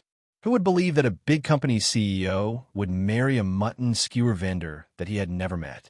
It seemed that Su Jihong had long known about Lin Ruashi's little scheme of fake marriage. Lin Ruashi could only let go of Yang Cheng's hand and sat down. Yang Cheng did not feel uncomfortable, and he planned to pull a chair and sit beside Lin Ruashi. At this moment, the man who had been smiling without saying a word suddenly appeared in front of Yang Cheng. He pushed the chair back and said with a smile, May I know who this gentleman is? My young master has only invited Miss Lin for dinner. Without waiting for Yang Cheng and Lin Ruashi to speak, Su Jihong, who had a gentle smile on his face, said, Furball, don't be rude. I believe that this is Ruashi's older brother. Or else why would they come together? Older brother? Yang Cheng was a little surprised by the master and servant's acting skills. He smiled and said, Not simple. You all know that my little Ruashi often calls me good big brother in bed. Silence. A suffocating silence. Let alone Su Jihong and Furball, who had just been ridiculing Yang Cheng. Even Lin Ruashi choked at Yang Cheng's sudden and shocking words. Her almond-shaped eyes widened as if she wanted to strangle Yang Cheng to death. This scoundrel! How could he say something like that? Although she knew that this was a deliberate counterattack against Su Jihong and his servant, these words were too. Hearing such lewd words, Lin Ruashi could not help but recall how she had inexplicably gone to Mount Wu with him a few days ago. Her dainty face instantly blushed, making her look tender and alluring. As for Su Jihong, when he saw Lin Ruashi suddenly become shy like a little girl, he was first mesmerized by this sudden blossoming of a beautiful flower. But when he thought about how Lin Ruashi had actually become shy because of this man's words, he felt a chill in his heart. Could it be that their relationship was not so simple? The pale Su Jihong forced a smile and said, Sir, you really know how to joke, but since you're here, then we're friends. Furball, you're not allowed to joke around with this gentleman. Everyone, please sit down. Yang Cheng could not help but think more highly of Su Jihong. It seemed that he was not some brainless, rich, second-generation heir and still knew how to endure. Lin Ruashi was indeed a strong woman. Although she was irritated by this atmosphere, she kept in mind her main goal for coming here and quickly calmed herself down. She said to Su Jihong, Chairman Su, let's first talk about the cooperation for the fall fashion release. It's still early. All right. Su Jihong no longer paid any attention to Yang Cheng, quickly regaining his elegant smile. Whatever Ruashi says, will do. Today, the host will do as the guest pleases. Chapter 33. Although Su Jihong was clearly trying to curry favor with Lin Ruoxi, when it came to business, he retreated and advanced at the same time. He would concede the benefits that he should concede, and he would not let go of the opportunity that he should fight for. In fact, Su Jihong was very clear that when dealing with a woman like Lin Ruoxi, blindly pleasing her would not work. As a businessman, he had to have a way to convince the other party. If he could give up his career for a woman, how could such a man win the heart of a strong woman like Lin Ruoxi? Similarly, after entering the formal meeting, Lin Ruoxi also became more talkative.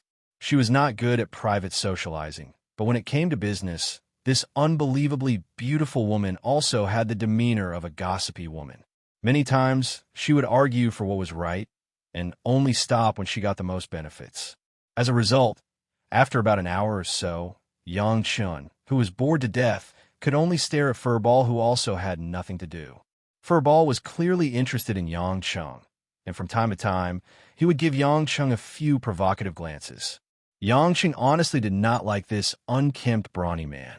Although from the moment he entered the door, Yang Chung could tell that this guy's battle prowess was comparable to that of an elite international mercenary, and he should have been an instructor in the Marine Corps. However, this kind of guy could only be considered an ordinary person and was not at the level of a warrior in Yang Cheng's eyes. So, when Harry Ball looked at him with a teasing and scornful gaze, Yang Chun had the urge to give him a slap to wake him up. But when he thought about it, he was now considered a white-collar worker, and it was better not to casually hit people. He had to take his wife's business into consideration. So, Yang Chun could only sit on the chair and take out the phone that Lin Ruoxi had given him. He downloaded a game called Bubble Bobble and began to seriously play. All right, I hope Chairman Su can keep his promise. In this year's fall fashion show, your company's stage design and our company's fall fashion show will definitely win a wider market. Lin Ruoxi finally signed a revised contract. Because she had been talking for a long time, her cheeks were flushed, revealing a rare gentleness. Seeing this scene, Su Jihong was stunned for a moment before he nodded solemnly and said, "Definitely. I hope we can cooperate happily." The two of them exchanged documents before settling their work matters. It was already past 7 o'clock in the evening. "Business is done. I think you must be hungry, Ruoxi. Let's serve the dishes." Lin Ruoxi was indeed hungry. Like other women, in order to maintain her figure, Lin Ruoxi only ate a small sandwich for lunch. After working so late, she was also hungry, so she nodded lightly.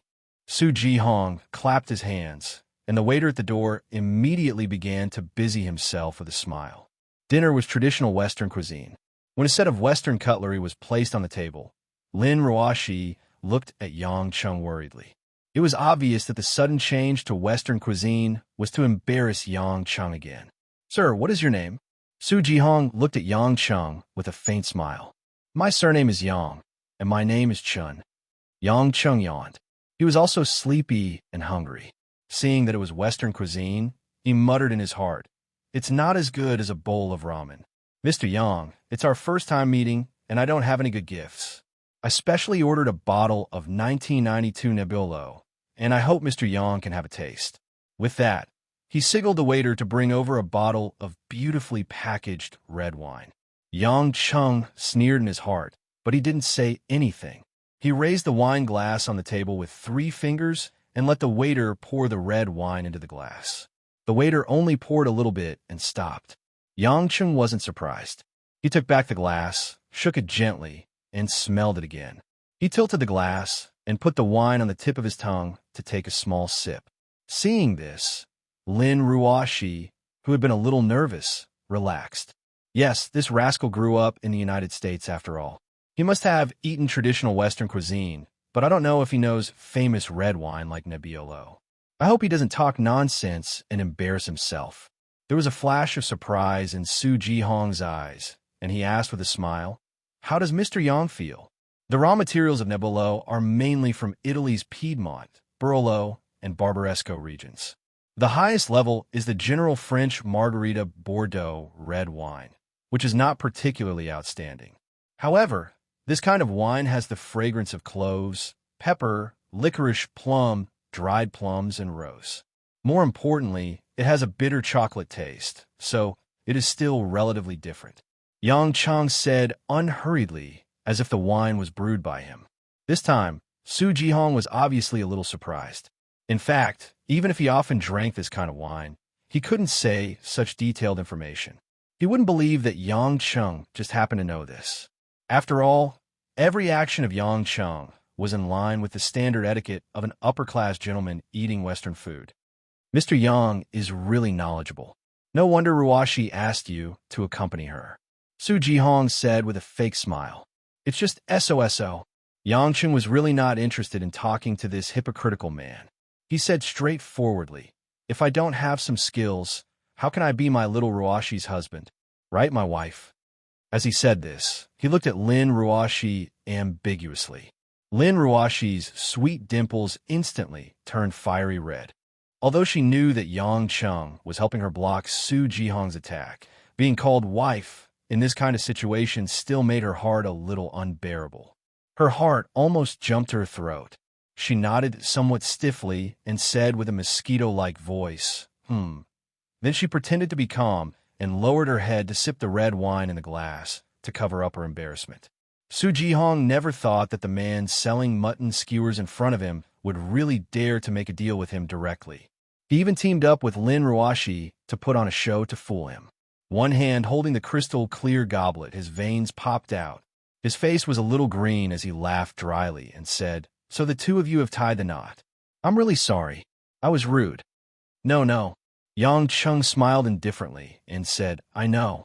With my conduct, being able to marry my Ruashi is like sticking a flower in cow dung. It's normal that manager Su didn't see it. I don't care about these things. Originally, I was worried that I didn't have much money in my pocket. How could I take my wife to eat a good meal? I didn't expect President Su to treat me. You are really too considerate. The implication was that you were just a fool who gave money. Su Jihong endured his anger and took a sip of red wine. He smiled and said, Mr. Yang must be joking. To be able to get Ruashi's appreciation, how could I be short of money? Let's serve the dishes. Okay, serve the dishes. Yang Cheng didn't seem to notice Su Jihong's fiery eyes. He picked up his knife and fork with a mischievous smile. He let the waiter behind him put the appetizers on the table and started eating. Lin Ruashi heard Su Jihong's angry words. Her heart was a little perturbed, but when she saw Yang Cheng eating and drinking like a country bumpkin, she found it a little funny in her heart. This person just doesn't have a proper occupation. He is obviously proficient in Western food and Western food culture that I can only look at from behind, but he has to eat in such an indecent manner. It's really inexplicable. Gradually, Lin Ruashi's worry also dissipated. Who cares? Since things have come to this, I will just take one step at a time. Thinking like this, Lin Ruashi felt very hungry and started to move her knife and fork. Chapter 34. During dinner, due to Yang Cheng's huge appetite, the original main dish of steak was added to 3 portions, and only then did the meal come to an end. Su Jihong felt as if his heart was bleeding. This mutton skewer vendor, in front of him who was burping and talking about how comfortable he was just toying with him. Losing money was nothing, but the other party's shameless behavior made it, so that Su Jihong did not even have the strength to retaliate. Any offensive words were like punches on cotton, a waste of effort. Thank you for your hospitality, Chairman Su. I think it's time for us to leave. Lin Ruashi naturally and ladylike wiped the corner of her plump and tender lips as she stood up. Su Jihong smiled, but he was already somewhat tired. Ruashi, it's already so late. Why don't I have Furball send you back? It's not safe for you to drive yourself at night. No need. Yang Cheng chuckled. Don't you have me? After eating 4 steaks, I'm now full of strength. Chairman Su, your steaks are really awesome. It's like I've taken Viagra. I guarantee that I'll be full of energy for the whole night. Hearing these vulgar words, the waiters in the room could not help but laugh, and they looked back and forth between Yang Cheng and Lin Ruashi ambiguously. Even a fool would know what they were thinking. Meanwhile, Lin Ruashi's pretty face turned red, and she secretly pinched Yang Cheng's arm. She felt that this was too embarrassing. Su Jihong cursed savage, bumpkin, and beast in his heart, but he could only stiffly smile. You're too polite, Mr. Yang. It's what I should do. Furball, see them out. Lin Ruoshi did not want to stay in the room any longer. She grabbed Yang Cheng's hand and quickly left the room. She felt like she was being stared at by the waiters around her ambiguously, and her face was burning. Only when the two of them were sent off did Furball return to the room in a sloppy manner. Su Jihong had long since relaxed his body and was sitting on the large sofa, letting a waitress from the Blue Bay Hotel massage his shoulders. Sent away, Su Jihong half closed his eyes and asked in a low voice. Furball fished out a cigarette from his pocket, lit it, and took a deep drag. He grinned, revealing a mouthful of waxy yellow teeth. I've sent her off. Miss Lin's car drove pretty fast, disappearing like a wisp of smoke. Humph! Su Jihong sneered and said, This stupid woman. She thinks she can just find a man to keep me out. She underestimates me too much. Boss, do you want me to get rid of that young guy? That kid is clearly going against you, boss. Furball rubbed his hands together. Don't make a move yet. Just send a few people who know how to do things. We have to know his background first. I don't believe a mutton skewer seller would know what Nebbiolo is. Also, although he's a bit vulgar, he doesn't look like an idiot. Boss, you're thinking too much. In this day and age, you just have to go on the internet and you'll know everything. If he really is a big shot, why would he sell mutton skewers? Furball disdainfully said, The collapse of a 1,000-mile dam can be caused by an ant's hole. We have to be cautious. This is why you're the follower and I'm the boss. Su Jihong squinted his eyes and lightly said, All right, whatever you say, boss. I'll go out on the streets tomorrow and find a few hoodlums to teach that brat a lesson. If he dies, then he deserves it. Harry Ball scratched his head, then asked in confusion, Boss, I say, why do you need to hang yourself on a tree? Miss Lin is beautiful, but there are many beautiful women in Zhonghai City. If boss wants to play with women, then they'll all throw themselves at him. Not like me, old Mao. With my looks, if I don't throw out a large sum of money, those whores will ignore me. After saying that, he touched his big, bearded face. What do you know? Su Jihong said, A woman's appearance is just a bag of skin. With Lin Ruoshi's appearance, although in the whole of Zhonghai it's hard to find a woman that can compare to her, but that doesn't mean there aren't any in the whole country. Not to mention, the world is so big, there are millions of beautiful women. Then why is boss chasing after Miss Lin? Furball seemed to find it hard to understand. Furball, do you think a woman, especially a woman who has been beautiful since she was young, can take charge of a big company like Ulay International in her early 20s just because of her looks? Her temperament, in Zhonghai's upper-class circle, is famous for being cold and aloof. She almost doesn't have any friends, but she can still get along smoothly. In these few years, Ulay International stock has only risen and not fallen. Do you think it's that easy? Could it be that boss wants to find a woman to help manage the business? Although she's a genius in management, that doesn't mean I'm worse than her. It's just that in the hearts of Ulay International's employees, she has a different kind of prestige. That's why she can control Ulay International's fashion aircraft carrier. Su Jihong confidently said, The reason why I want to get her, other than the fact that she's worth conquering, the only woman that I think is worthy of being with me, there are other reasons that you won't understand. I don't understand. Furball laughed. Boss is definitely smarter than me, otherwise how can I follow boss? Su Jihong snorted. Don't act like you don't care. That Mo Chinni that you like is also in Ulay International. If I get Lin Ruoshi, it's equal to controlling Ulay International. If I control Ulay International, then those women in Ulay International won't be far away from you. Hearing the three words, Mo Chinni, Furball's two eyes immediately lit up. Licking his lips, he sucked in a breath of cold air. Boss, why are you mentioning that woman again? That Mo Chinni's big, but in big tits, even in my dreams, if I really get her on the bed, how ecstatic would that be? Wouldn't I be squeezed dry? It's fine if you didn't mention it, but now that you mention it, tonight I have to go to the nightclub to look for a chicken. Go. I think you're even more boorish than that mutton skewer seller. Su Jihong glared at Furball and scolded. Furball didn't care at all. He laughed and walked out of the private room with a cigarette in his mouth. Not long after Furball walked out, Su Jihong slowly reached out his hand, grabbed the wrist of the female attendant who was massaging his shoulders and expressionlessly asked, "How much?" The female attendant was stunned. Then her charming face, which had quite a bit of foundation on it, blushed. Hesitating, she clenched her teeth and said, 5,000. I've never done it before. Humph, Su Jihong sneered. Only 5,000? A slut is a slut, as cheap as a bitch. Come to the front and take off your clothes, then do the oral work. The waitress almost cried when she heard such blatant insults. But when she thought of the 5,000 yuan, she endured her shame and anger. She put on a flattering smile, walked in front of Su Jihong, and slowly took off her clothes. Not long after, from within the large private room, came the miserable moans of a woman and the unbridled curses of a man venting. Standing at the door smoking, Furball had already chased away the other attendants, ensuring that there was no one else around, leaving him alone as he muttered to himself.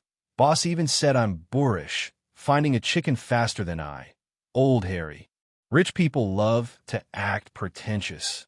Chapter 35. On the way back to Dragon Garden, Yang Cheng tried to say a few words to Lin Ruoshi, but Lin Ruoshi drove with a frosty face. She completely ignored what Yang Cheng said, as if he did not exist at all.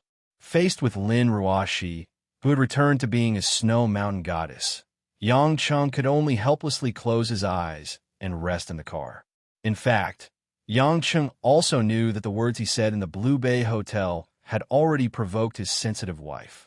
Although she did not say anything at the time to exclude Su Jihong, but now that the show was over, her dissatisfaction with him exploded. When they arrived at the entrance of the villa, Lin Ruoshi said coldly, "Get out of the car." "You're not going back?" Yang Cheng asked curiously. "I still have something to do." "Get out of the car and go back first." "Oh." Yang Cheng looked at Lin Ruoshi meaningfully. Smiling, he said, "I didn't know that Boss Lin needs a nightlife too. Why didn't you say so earlier?" "Haha, I'm very generous and won't get jealous." Although she felt that there was no need to explain to this stinking hooligan, Lin Ruoshi felt that if he let his imagination run wild, she would be wronged. Therefore, she frowned and replied, "I have something to do. It's not what you think." Yang Cheng slowly got out of the car with an expression that said, "I know." He waved at Lin Ruoshi and said, "Have a good time." Lin Ruoshi could not be bothered with him anymore. She turned the car around and quickly left the villa. Looking at the place where the taillights disappeared, Yang Cheng revealed a thoughtful look. He naturally did not think that a woman like Lin Ruoshi would easily go to a nightclub. When he met her in a bar, it was probably one of the few times in her life that she drank in a bar. But it was so late, where would she go? After returning to his house, Mother Wang carefully brought a plate of sliced watermelon. She took good care of this fake son-in-law. It seemed that she loved the house and its crow. After taking a cold shower, Yang Cheng planned to have a good night's sleep. Unexpectedly, his phone rang at this time. Yang Cheng did not know many people. After getting the phone from Lin Ruoshi, the only people who knew Yang Cheng's number, besides Lin Ruoshi and Mother Wang, were Chiang Wei and old Li's family, whom Yang Cheng specifically told. Sure enough, when he looked at the phone number, it was Li Jingjing who called. Yang Cheng felt a surge of warmth in his heart when he thought of the gentle and shy girl who quietly sacrificed herself for him. He picked up the phone and softly called out, "Jingjing." "Yang." Li Jingjing's voice was a little tray man, seemed to speak. "Yes, what's wrong?" Did I disturb your sleep?" Li Jingjing asked nervously. Yang Cheng could not help but laugh. "Yeah, I was dreaming about you just now, and then you called." There was silence on the phone for a while. Then Li Jingjing giggled. Brother Yang really knows how to joke. Be careful not to be heard by sister-in-law. Hearing Li Jingjing's heartfelt laughter, Yang Cheng also relaxed a little. He was afraid that Li Jingjing could not take the blow and was depressed. It seemed that although the little girl was a little sad, she was very strong. "Oh, there's nothing to be afraid of. But you, calling so late at night, there must be something urgent." Li Jingjing was silent for a long time, then whispered, "Brother Yang." I'm afraid. Afraid? Afraid of what?" Yang Cheng asked puzzledly. "It's Chun Feng.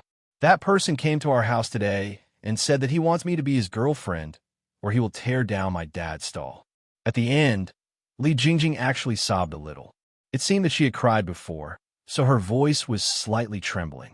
Yang Cheng's eyes narrowed into a line, and his voice became a little low.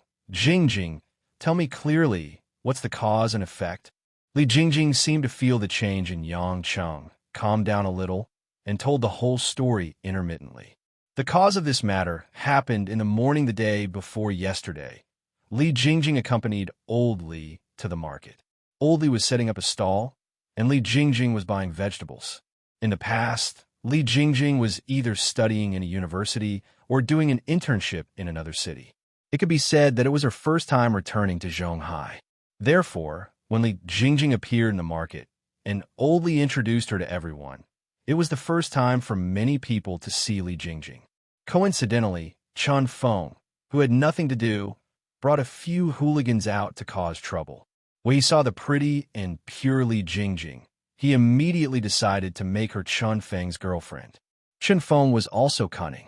He didn't directly deal with Li Jingjing, but directly said that if she didn't agree, then Old Li's stall would be closed, and his family wouldn't have a good life in the West District. Old Li's family were commoners, so how would they dare to provoke Chun Feng? After all, his father Qin Di Hai was influential in both the underworld and in the West Union Society. As a result, Old Li's stall couldn't be open for the past 2 days, and Li Jingjing was even monitored when she went to school to teach. When she returned home, Chun Feng once again urged Li Jingjing to quickly make a decision. Old Li's family was as frightened as cicadas in winter. Sending their only precious daughter to the tiger's den was naturally impossible. However, when their relatives and friends heard that their family offended the Chun family of the West Union Society, they didn't dare to help. As for calling the police, Old Li's family didn't dare to. After all, if they called the police, they would clearly be going against the Chun family. After listening to Li Jingjing's words, Yang Cheng's heart already had a flame that was hard to suppress. Originally, he planned to deal with the West District's underworld matter in a few days, and then deal with Chun Di Hai and his son. But now, it seemed that he had to go against the flow and start with the Chun family. Jingjing, don't cry. This matter will be solved. Believe in Brother Yang. Yang Cheng consoled. Li Jingjing was still sobbing a little. When a young girl from a commoner's family encountered this kind of matter, other than crying, there was no other way to deal with it. If it wasn't for the fact that she had nowhere else to go, Li Jingjing wouldn't have called Yang Cheng for help. Although she knew that Yang Cheng's skills weren't bad, she couldn't guarantee that Yang Cheng would be able to solve her problem. Brother Yang, don't do anything stupid. I heard that the Chun family's father and son have a lot of guns. Li Jingjing suddenly thought of something and anxiously reminded him. Don't worry. In a few days, I still have to go to Zhonghai to see you teach. At that time, you just have to see if I'm missing an arm or a leg. Yang Cheng said with a smile. It's not early anymore. Jingjing, you should go to sleep. I will help you deal with these matters. Don't tell your parents either. After tomorrow, everything will be solved. Really? Li Jingjing was a little surprised. Have I, your brother Yang, ever lied to you? Then, Brother Yang, be careful. Although Li Jingjing didn't know what Yang Cheng would do, she still reminded him in a low voice. After hanging up Li Jingjing's call, Yang Cheng pondered for a moment before dialing another number on his phone. From the other end of the phone came a lazy and charming female voice. Hubby, why did you suddenly think of calling me at night? To be able to use such a mesmerizing voice to call hubby, it was naturally the seductive Chiang Wei. Yang Cheng sucked in a breath of cold air. Thinking of Chiang Wei's soft, supple body, he wanted to immediately fly to her big bed and let loose before doing anything else. But thinking of Li Jingjing's helpless tone, he discarded those thoughts and bluntly said, I need Chun Di Hai's information and his home address. The more detail, the better. To deal with Chun Di Hai, it was naturally best to find information on Chun Di Hai's enemies. It just so happened that West Union Society's archenemy, the Red Thorn Society's leader, Chiang Wei, was the person most familiar with Chun Di Hai. Chiang Wei was a woman who knew how to make a man happy. When she heard Yang Cheng's serious words, she didn't ask why. Instead, after a slight pause, she simply said, Okay, I'll immediately send it to your mailbox." Yang Cheng smiled with satisfaction. "Little darling Chang Wei, you're too considerate. Wait for me tonight. After I finish my business, I'll go find you. It's a promise. You can't go back on it." Chang Wei happily laughed. Regarding whether or not the matter Yang Cheng wanted to do was dangerous, she didn't ask much. It was as if she was already convinced that the Chun father and son were sentenced to death. Chapter 36. Chen Dihai could be considered a #1 figure in Zhonghai City. Years ago, he came to Zhonghai from the north to work, but by chance he was spotted by a local underworld leader and gradually rose from a hired thug to a right-hand man position. Chen Dihai's methods were ruthless, and he was naturally suspicious. In just a few years, he helped that underworld leader expand his territory and became a considerable force in Zhonghai's West District. 10 years ago, Chen Dihai suddenly joined the West District's largest force, West Union Society's president, Situ Mingze, who was also Qiang Wei's father. After getting rid of his original boss, he became one of Situ Mingze's most important elders. Since Chen Dihai had already grasped a large amount of power from the underworld leader, when he succeeded in usurping the position, there was not much resistance. Even many people had already recognized him as the boss and pushed the boat with the current to support him to take the position. It could be said, if there was no Chen Dihai, West Union Society would perhaps need a few more years to become the West District's overlord. Someone once joked that Chen Dihai was the Wu Sangui who let the Manchurian Qing enter the pass and betrayed his master to become a prince. But no one knew whether or not he would rebel again. Even if there were countless rumors outside, within West Union Society, Chen Dihai was regarded with great importance. After all, in terms of power, Chen Dihai was one of the strongest elders in West Union Society.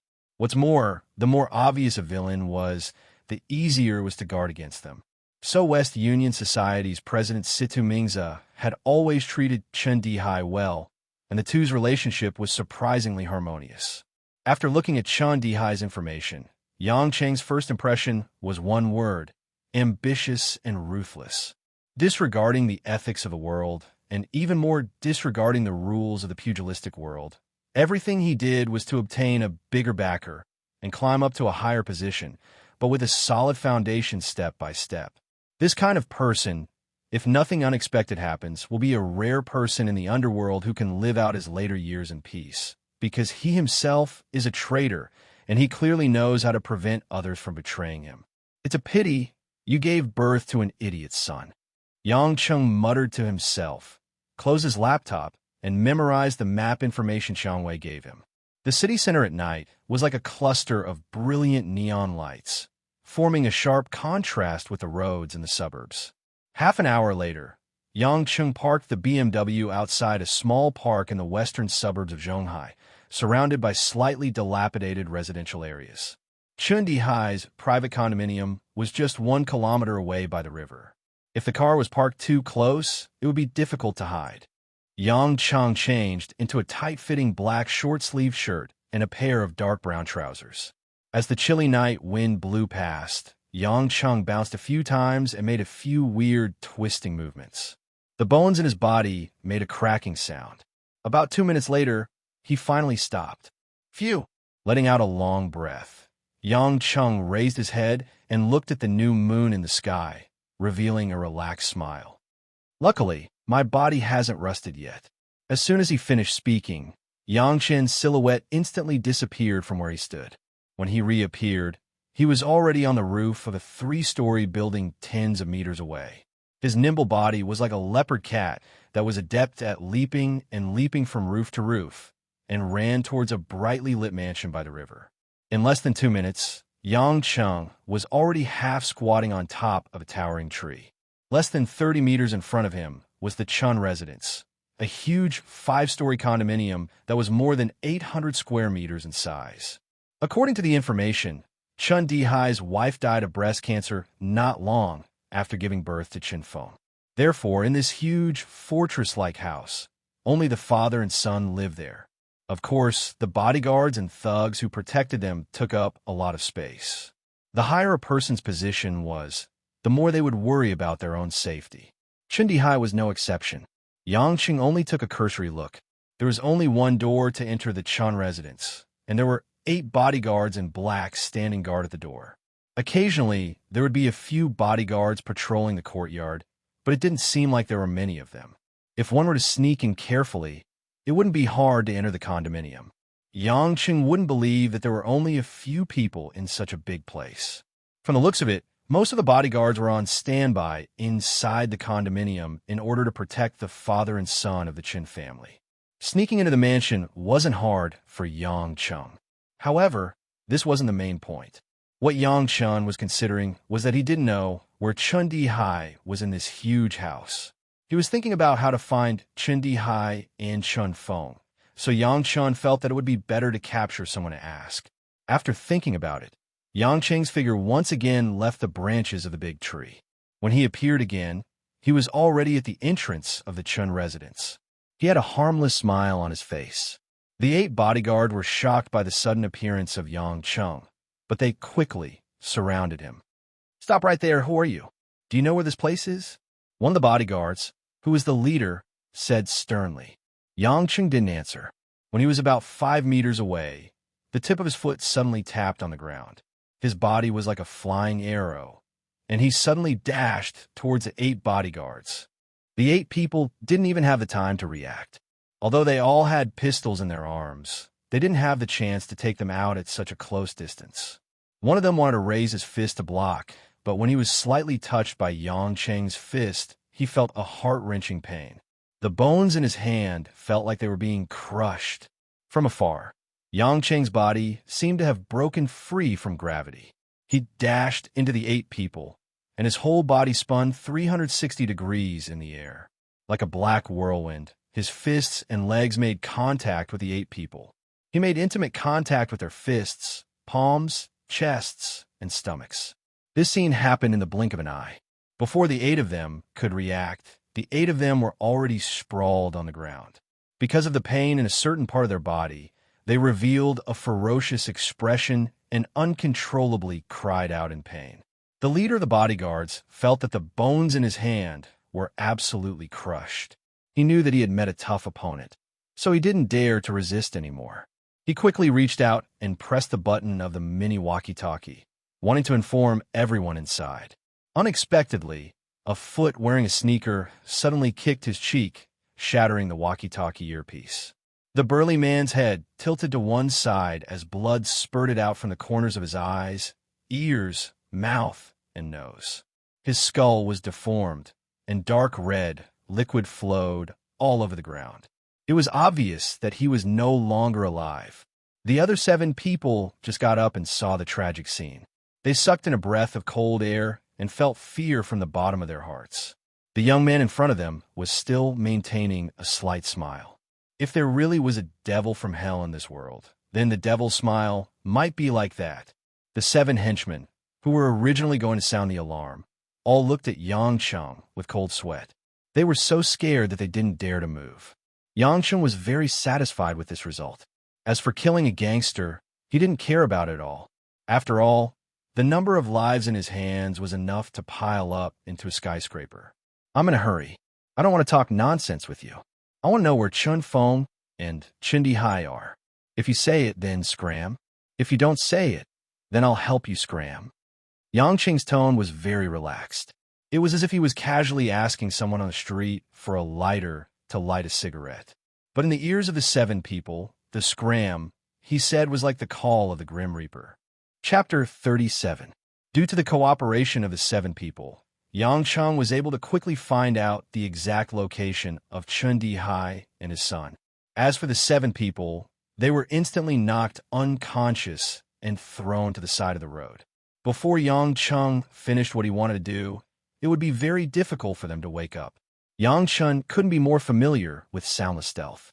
His sharp and developed senses were constantly observing every movement in his surroundings. His footsteps were swift and almost silent. His body seemed to have blended into the night, dissipating into the air, due to the fact that he had already memorized the detailed topographic map of the Chun residences. Yangqing quickly found his target. According to the words of the 7 people, Chun Feng should be in his own room at the moment. As for Chindi Hai, they could not be sure. He was either in the study room or the living room.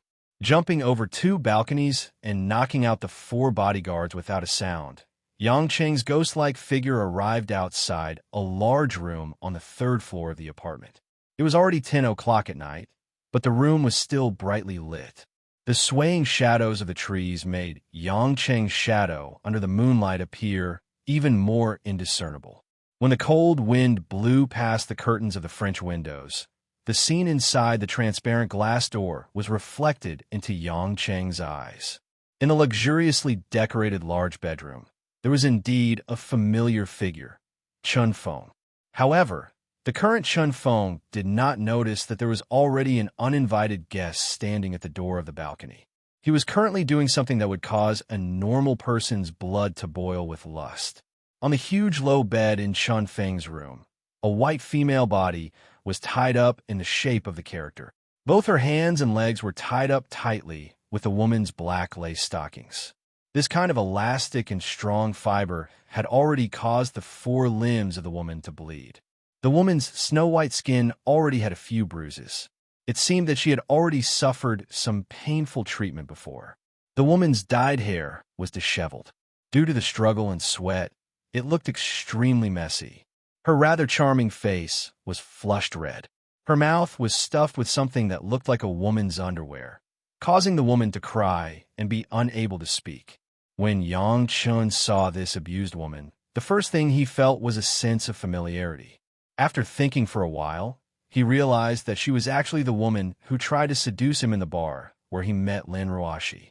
Later on, she caused a conflict between Baldy and a group of strong men. She seemed to be Baldy's sister. Who would have thought that she would be involved with Chun Feng now? Obviously, Chun Feng did not treat this flirtatious female delinquent well.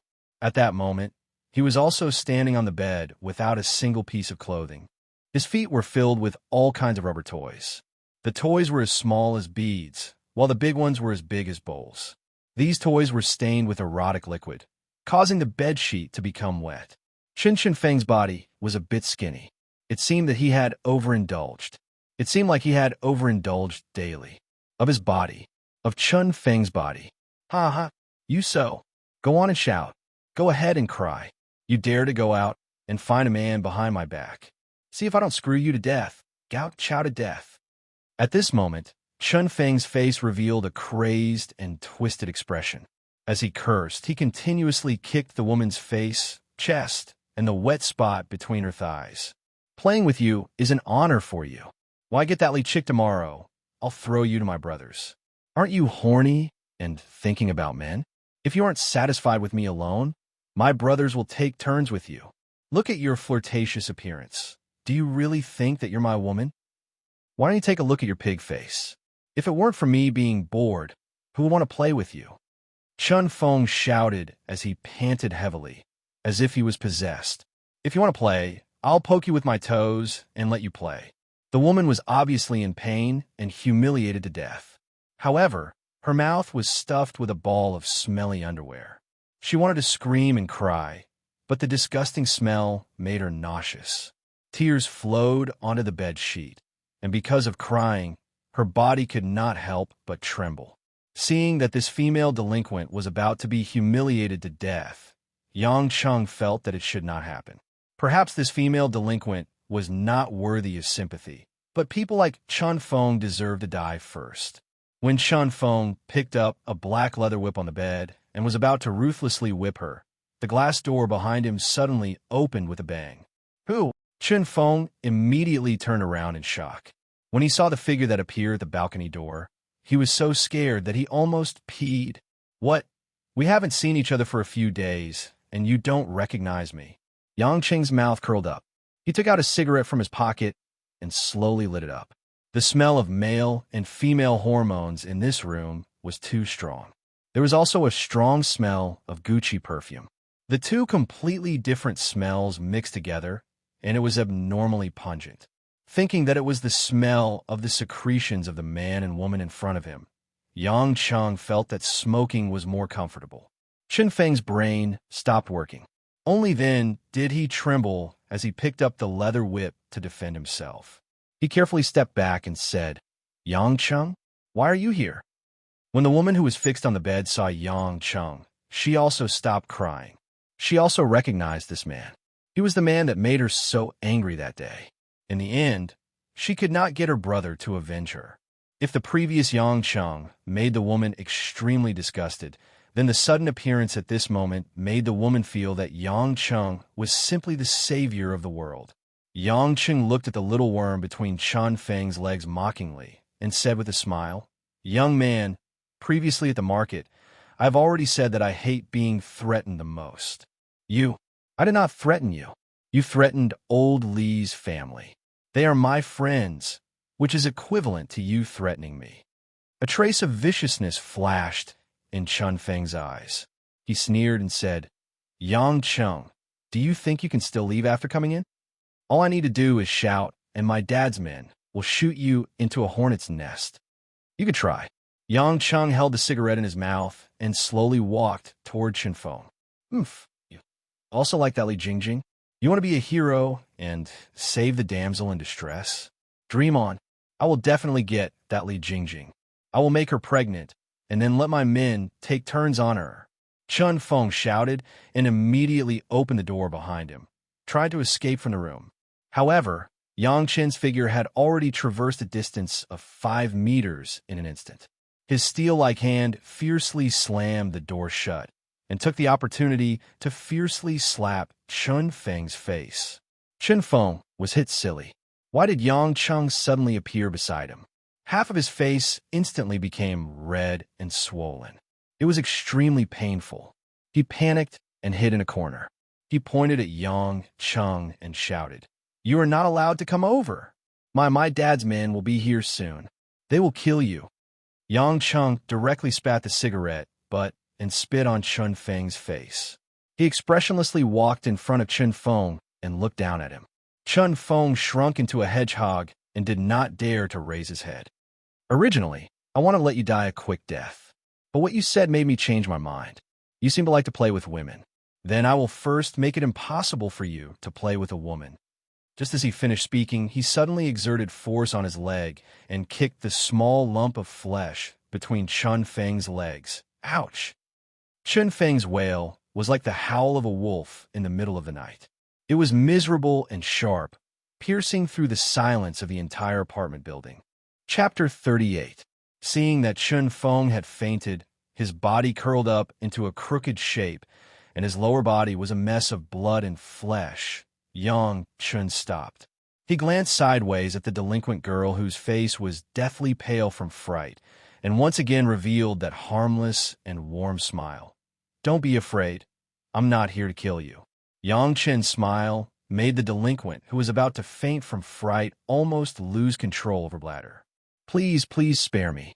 She couldn't say anything else. Don't be afraid. I said I won't kill you. Yang Chung gloomily creased his brows and asked, Since you're involved with Chun Feng, then do you know where Chindi Hai is right now? Seeing that Yang Chung really didn't want to kill her, the girl calmed down and whispered, I'm not sure. Usually, Boss Chun is in the study room on the top floor.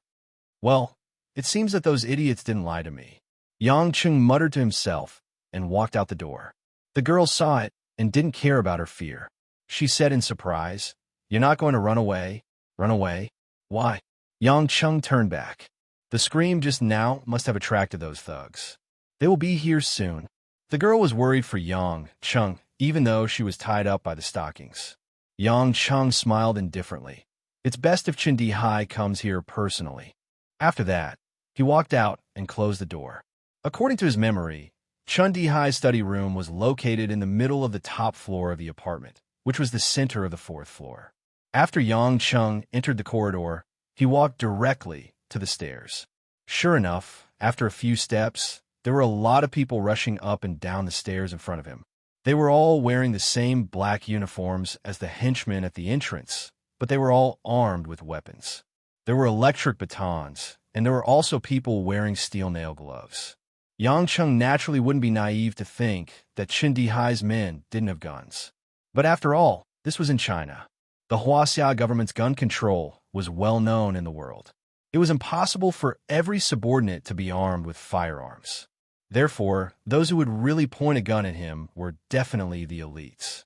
Yang Chung was not averse to throwing the shrimp soldiers and crab generals in front of him down the stairs. After all, it had been a long time since he had a real fight. Yang Chung was quite happy to have 20 to 30 people rushing at him together for him to practice. When a group of henchmen angrily tried to beat the young man who was still strolling leisurely to death, they quickly discovered that they couldn't even catch their target. Yang Cheng's pace was as fast as lightning. Every time he moved, it was like a special effect from a movie, an afterimage. In a seemingly simple movement, Yang Cheng's body perfectly shuttled through the encirclement of more than a dozen people. Every time he paused, his hand would grab the wrist of one of the henchmen who was holding a weapon, and then he would use the henchman's hand to beat the nearest henchman. The luckier ones were hit in the arms and legs, while the unluckier ones were hit in the head with a stick. There was no order, no routine. It was all fast movements and precise calculations. It was simple and effective without the slightest sloppiness. It made the 20 to 30 square meters area at the entrance of the corridor completely chaotic. Everyone only saw a black figure constantly moving back and forth in front of them. They did not dare to rashly use the electric batons in their hands, because if they were not careful, they would injure their own people. A series of screams rang out at the entrance of the corridor. In just less than a minute, only 4 or 5 of the more than 30 henchmen who had rushed over were hiding in fear. Everyone else was sprawled on the ground in pain and did not dare to get up. Yang Chung clapped his hands and looked at the remaining 5 henchmen who did not dare to come forward with a smile. "You guys don't want to play?" The 5 of them hurriedly shook their heads and showed a smile that was uglier than crying. There were no more obstacles along the way. After reaching the 4th floor, Yang Chung easily found the door of the study in the center. The door was actually a special steel anti-theft door. If he was not mistaken, it was also bulletproof. Yang Chung looked at the surveillance camera in the corridor and smiled with some boredom. Chen Dihai was indeed an old fox. He knew that Yang Chung had entered the apartment, but he was not in a hurry to kill him.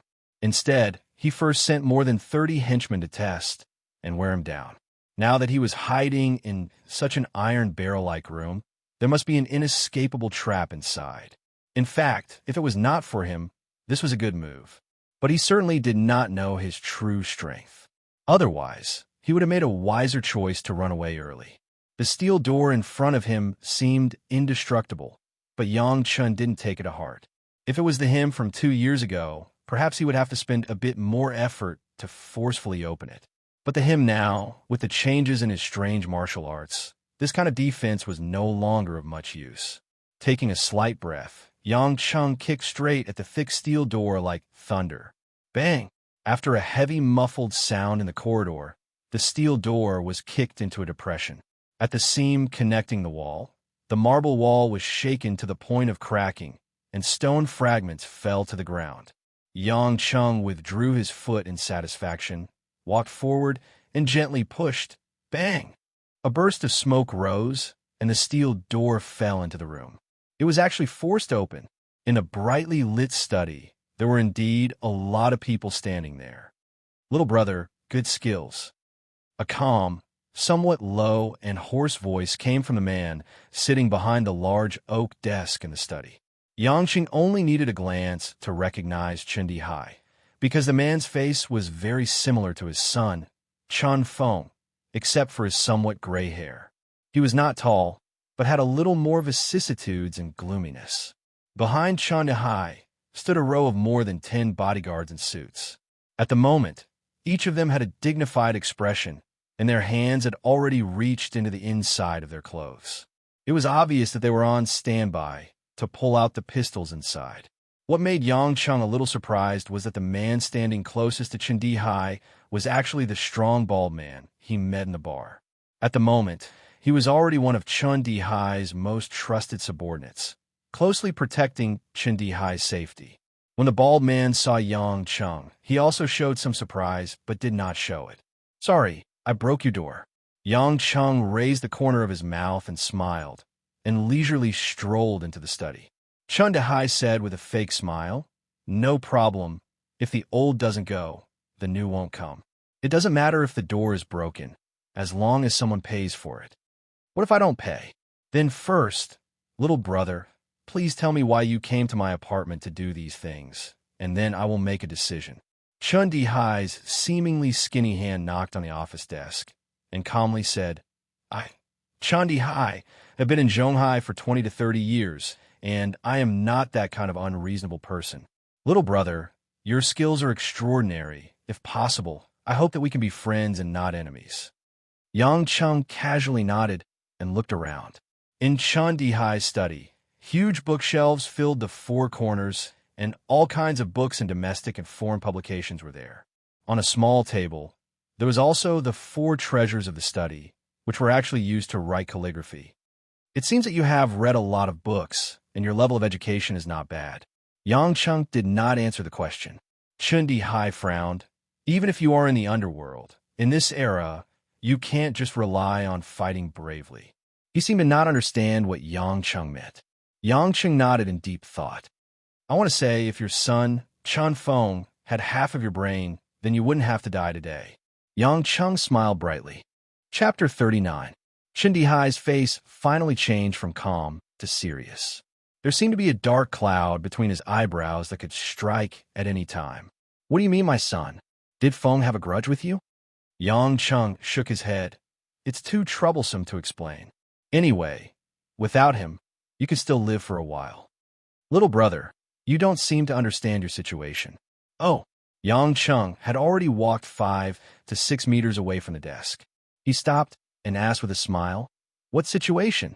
Chun Di-hai clapped his hands, and the dozen or so bodyguards dressed in black behind him simultaneously pulled out their Type 80 automatic pistols from the inside of their suits. A row of pitch-black muzzles were instantly aimed at Yang Chen's gathering point.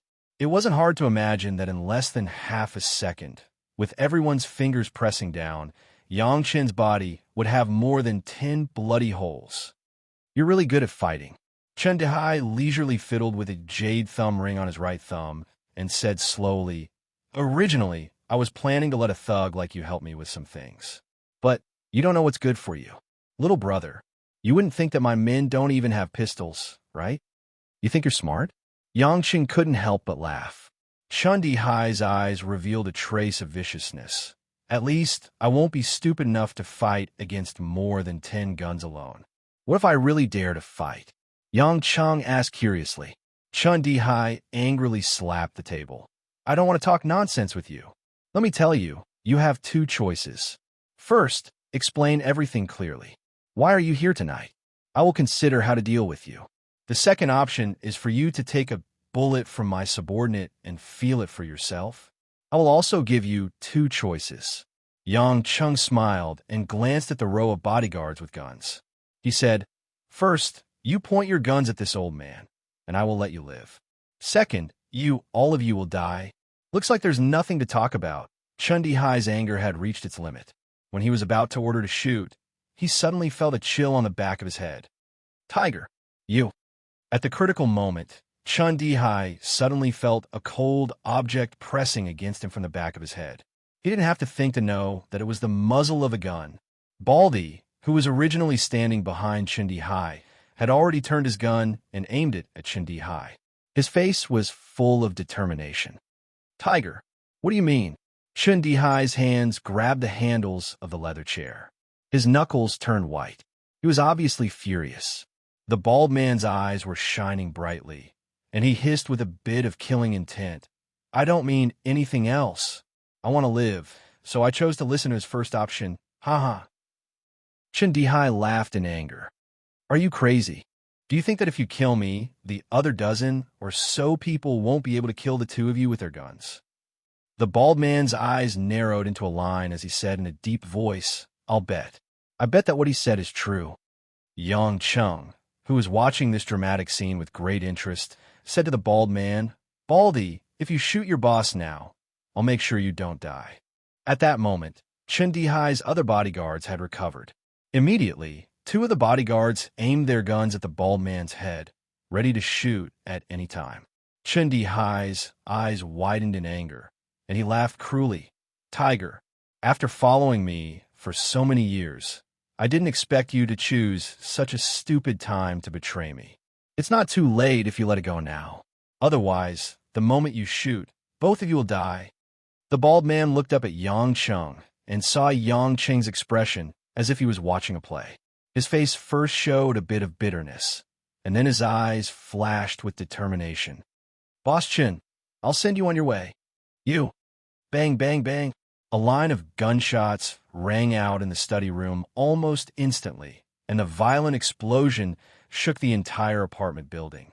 Hot bullets shot out from the muzzle, drawing a red light across the relatively narrow space of the study room, shattering countless books, furniture, and porcelain. It was as if a fierce blade had cut through the space.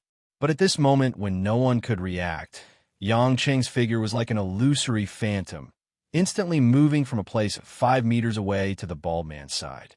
He pointed the muzzles of the 2 pistols aimed at the bald man toward the ceiling. At the same time that the bald man pulled the trigger, the 2 fire snakes that were supposed to end his life suddenly shot toward the sky. And after the first gunshot, the other dozen gunmen were horrified to find that the target they wanted to finish off was actually behind them. At that moment, Yang Cheng had secretly snatched 2 .80 caliber pistols from the hands of the 2 gunmen closest to him. The pistols seemed to have grown a pair of glasses, and they immediately aimed at the surrounding people. Bang, bang, bang. After a series of gunshots, the dozen bodyguards were just about to turn around and shoot again fell to the ground. Every one of them was shot at the same place, the temple. All of this happened too fast, as if a movie had been fast-forwarded. The middle couldn't be seen at all, and it was a blur. The bald man only felt that 1 second after he pulled the trigger, the surrounding scene had completely changed. Those who were standing had all fallen, and those who should have fallen were still standing. A drop of cold sweat dripped from his cheek. The baldy turned around in a daze and looked at Yang Chun, who was smiling casually at the side. He swallowed his saliva and felt that his heart had already stopped beating. He felt like he was dreaming. This man in front of him, what kind of miracle did he accomplish? Yang Chun acted as if he did something insignificant. He tossed the pistol in his hand to one side and kicked Chen Dihai's corpse to the ground, then pulled out a chair and casually sat on it. "What's your name?" Yang Chun smiled gently. The bald man suddenly came to his senses and immediately retreated to the side and prostrated on the ground. He sincerely had a feeling of worship and said with a trembling voice, My name is Zhang Hu. The underworld people call me Tiger." "How many years have you been with Chen Dihai?" 8 years. Tiger finally breathed normally and carefully answered.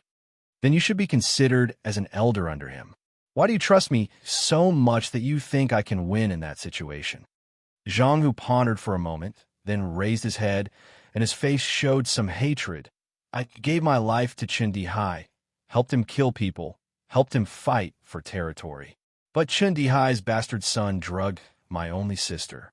Also, he did some son of AB asterisk TCH things to my sister.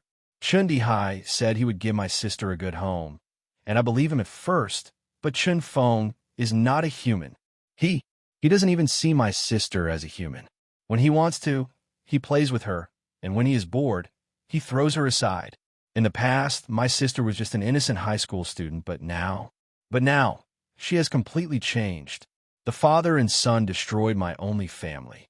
I wanted to kill them for a long time."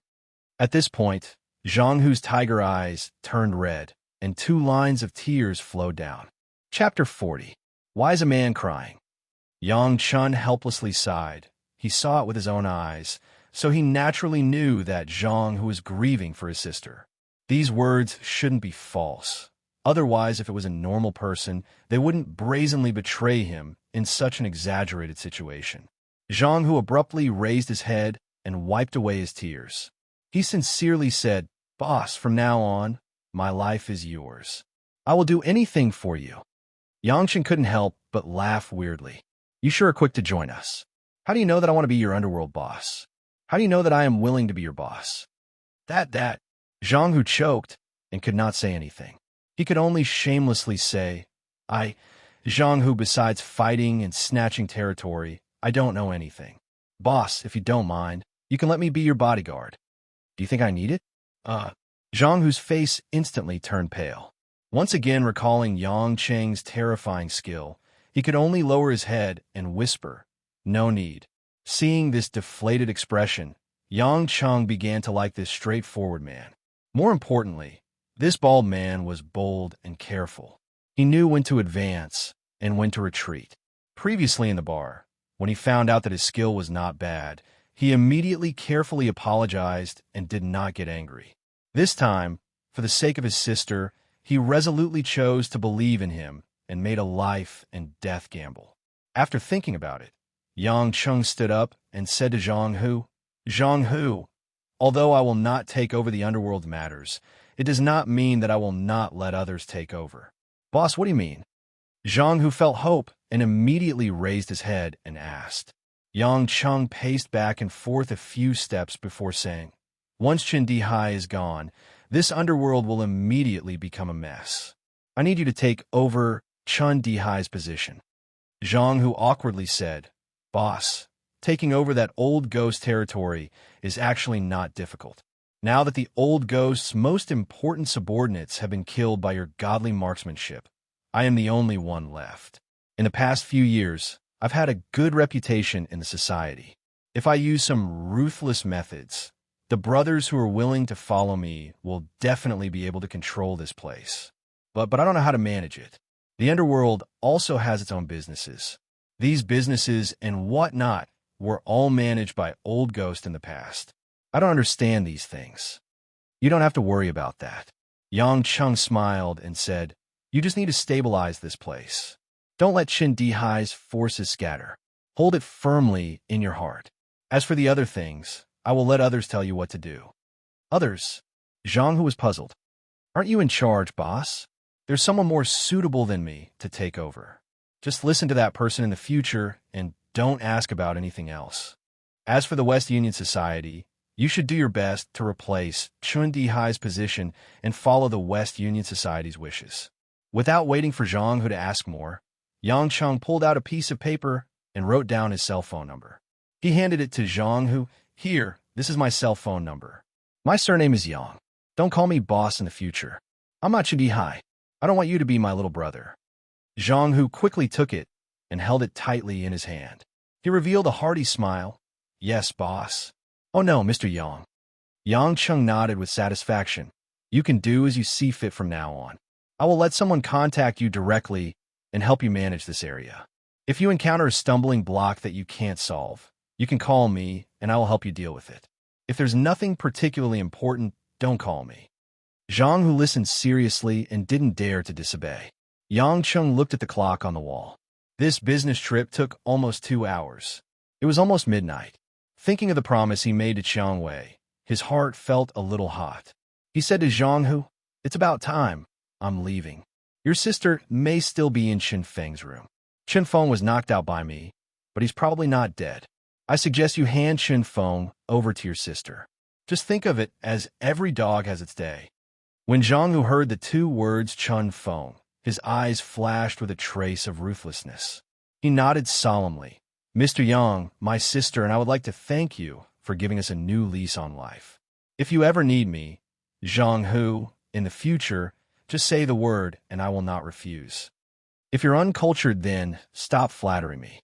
It's as mushy as the dialogue in the 80s period TV series. Yang Qing didn't know whether to laugh or cry as he patted Zhang Hu's shoulder and walked straight out of the study.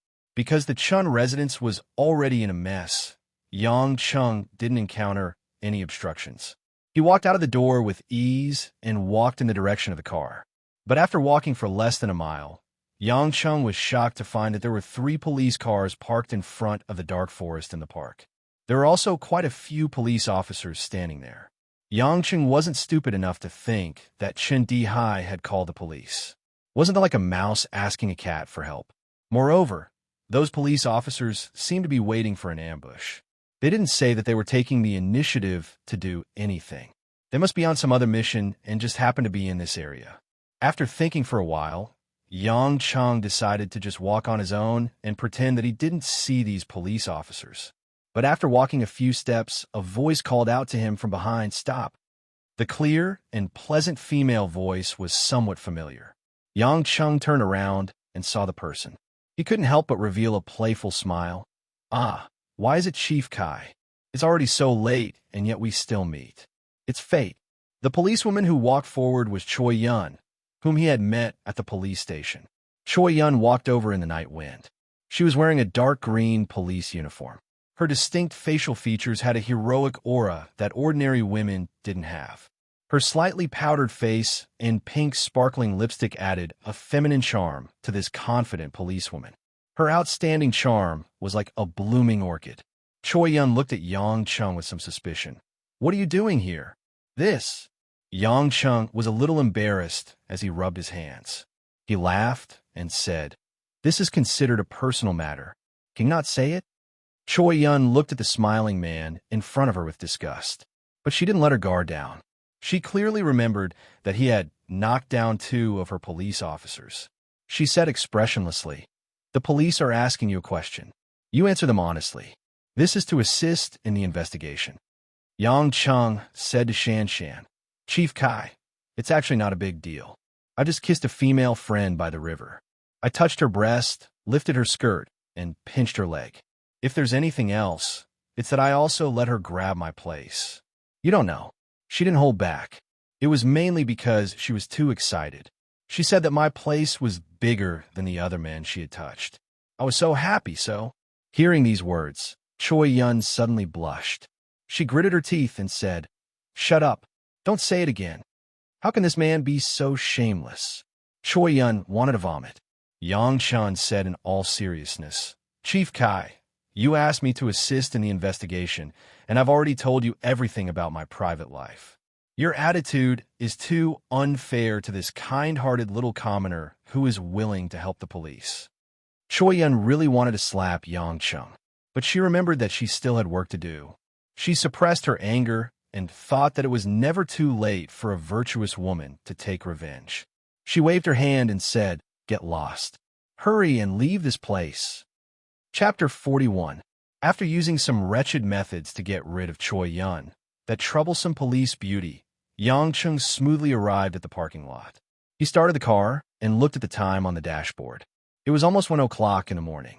Afraid that he didn't have enough time to get intimate with Chiang Wei, Yang Chung suddenly stepped on the accelerator, and the M3 shot towards the city center like a rocket.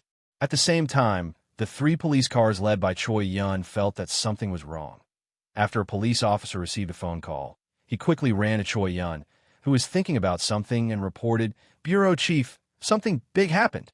Choi Yun was depressed that she didn't find the culprit, so she turned her head and said, "What happened?" The police officer quickly said, "I just received a report from an insider. Tonight, a mysterious person broke into the Chun residences and killed Chun Di-hai and a large number of his important subordinates. Now the Chun residences has a new owner. It's Zhang Hu, one of Chun Di-hai's assistants. The mysterious person is nowhere to be found." Choi Yun frowned, and she was shocked. No wonder Chun Di-hai didn't come out. He went to participate in the drug deal tonight, but he's dead. The other police officers said happily, "Bureau Chief, this is a good thing. It's time for Chun Di-hai to receive his retribution." "What do you guys know?" Kai Yin scolded. "Why don't you think about it? To be able to single-handedly charge into the Chun residences and kill Chun Di-hai, and then retreat alone, what kind of person could do that? Aren't you guys worried that such a person would appear in Zhonghai?" The police officers looked at each other. This kind of person was indeed more terrifying than Chun Di-hai. Choi Yun thought for a moment and said, "Hurry up and contact the insider. Investigate the whole thing as much as possible. It's best if we know who the mysterious person is. If not, we need to know his appearance. Also, we can't relax our surveillance of this area just because Chun Di-hai is dead. With Chun Di-hai's death, Zhang will definitely purge some of the old stubborn people. We must ensure that there are no casualties among the people." "Yes, Director." After issuing a series of orders, Choi Yun looked in the direction that Yang Chung had left. Her cold and elegant face revealed a bit of stubbornness as she muttered to herself, "Yang Chung, I will definitely investigate your background." When he arrived at Rose Bar, it was still bustling with people. It was only natural for people to drink and have fun all night long on the bar street. Yang Chung greeted the grinning little Zhao and hurriedly ran into the corridor behind the bar. Along the way, the bodyguards greeted him respectfully. Although Yang Chung didn't say it, they already knew that their president's life was saved by this seemingly ordinary man in front of them. After pushing open Qiang Wei's beautiful door, Yang Chung did not see Qiang Wei in the room. In the spacious and comfortable room, only a bedside lamp was turned on, and the light was dim. Turning his head, he found that the slender figure was sitting by the swimming pool outside the house. Qiang Wei's swimming pool was paved with large cobblestones. At this moment, Qiang Wei was wearing a white chiffon nightgown, sitting on the cobblestones by the swimming pool. A pair of white and flawless, smooth and slender little feet were fiddling with the reflection of the stars in the pool. In the quiet little yard, a few magnolia trees swayed in the wind, bringing a trace of coolness and natural fragrance. The crescent moon revealed a shy smile between the clouds, shining a tranquil light on Qiang Wei's charming face with a bit of indifference, adding a bit of holiness. She was like the moon palace Chang, who fell into the mortal world, or the goddess in a white dress in ancient Greek mythology. Hearing the sound of the door opening, Qiang Wei slowly turned her head. She did not open her mouth to speak, and only smiled at Yang Chung. There was an ancient saying, "A glance back and a smile could charm 100 people, and the makeup of the 3 palaces would be colorless." To describe a demon concubine like dodgy, Yang Chung did not think that Qiang Wei was dodgy, because at this moment, her smile was very pure, as if she was a wife who missed her husband, and seeing that her husband had returned safely, she revealed a happy smile. This woman could always give him warmth and comfort. Until now, Yang Chung was happy to find that he really could not leave her. Taking off his shoes and pants, Yang Chung strolled to Qiang Wei's side and sat side by side on the cobblestone. Dipping his feet into the cold water, he let out a long breath, feeling that his whole body was relaxed. Only then did Qiang Wei open her mouth, and with a bit of a mischievous smile, she said, "If you still didn't come, I would have fallen asleep. Even if you fell asleep, I would have woken you up and asked you to wait for me. If you fell asleep, then I would have spanked you." Yang Chung stretched out his hand to hold onto Qiang Wei's soft shoulder, letting Qiang Wei comfortably lean on his chest. He also casually rubbed the soft flesh on Qiang Wei's chest, causing the beauty to pout coquettishly. "You're really domineering."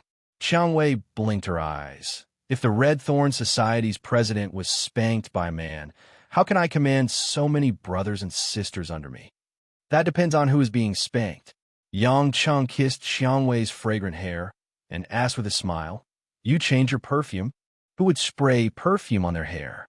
Qiang Wei straightened up and rolled her eyes at Yang Chung. "This lady's body fragrance and shampoo fragrance are mixed together. Do you like it?" Yang Chung smiled ambiguously. "I like it, but you said something wrong. You're not a lady anymore." Qiang Wei's pretty face blushed. "Then what is it?" "You can say it's a young married woman." "A young married woman who doesn't want to get married?" Qiang Wei playfully blinked her eyes.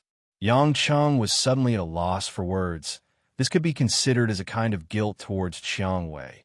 So he couldn't open his mouth, so he awkwardly smiled and said, "This, darling Qiang Wei, can we change the topic? Look at your expression." Qiang Wei giggled. "I'm just teasing you. Who asked you to make me wait for so long? It's almost 4 hours." Yang Chung gloomily said, "Hey, darling Qiang Wei, I went from home to Chindi Hai's house, and then came back after finishing my business. Although the route is simple, it's not like I'm playing house. I'm already quite fast." "What's the result?" Qiang Wei asked in a relaxed manner, as if slaughtering a gang boss's headquarters was a trivial matter. Yang Chung didn't waste any time, and simply summarized what happened, and finally said, "In short, Chindi Hai's forces are now under Zhang Hu's control to clean up the mess. You can contact Zhang Hu and let him listen to your arrangements." Qiang Wei was not surprised at all, nodded. "I really didn't expect that Zhang Hu to be so smart. In the past I saw him foolishly by Chindi Hai's side. I didn't expect that I was wrong. He's foolish. Otherwise he wouldn't have chosen Chindi Hai to be the boss." Yang Chung couldn't deny it. Qiang Wei suddenly sighed with self-reproach. No matter how foolish he is, he's not as foolish as me.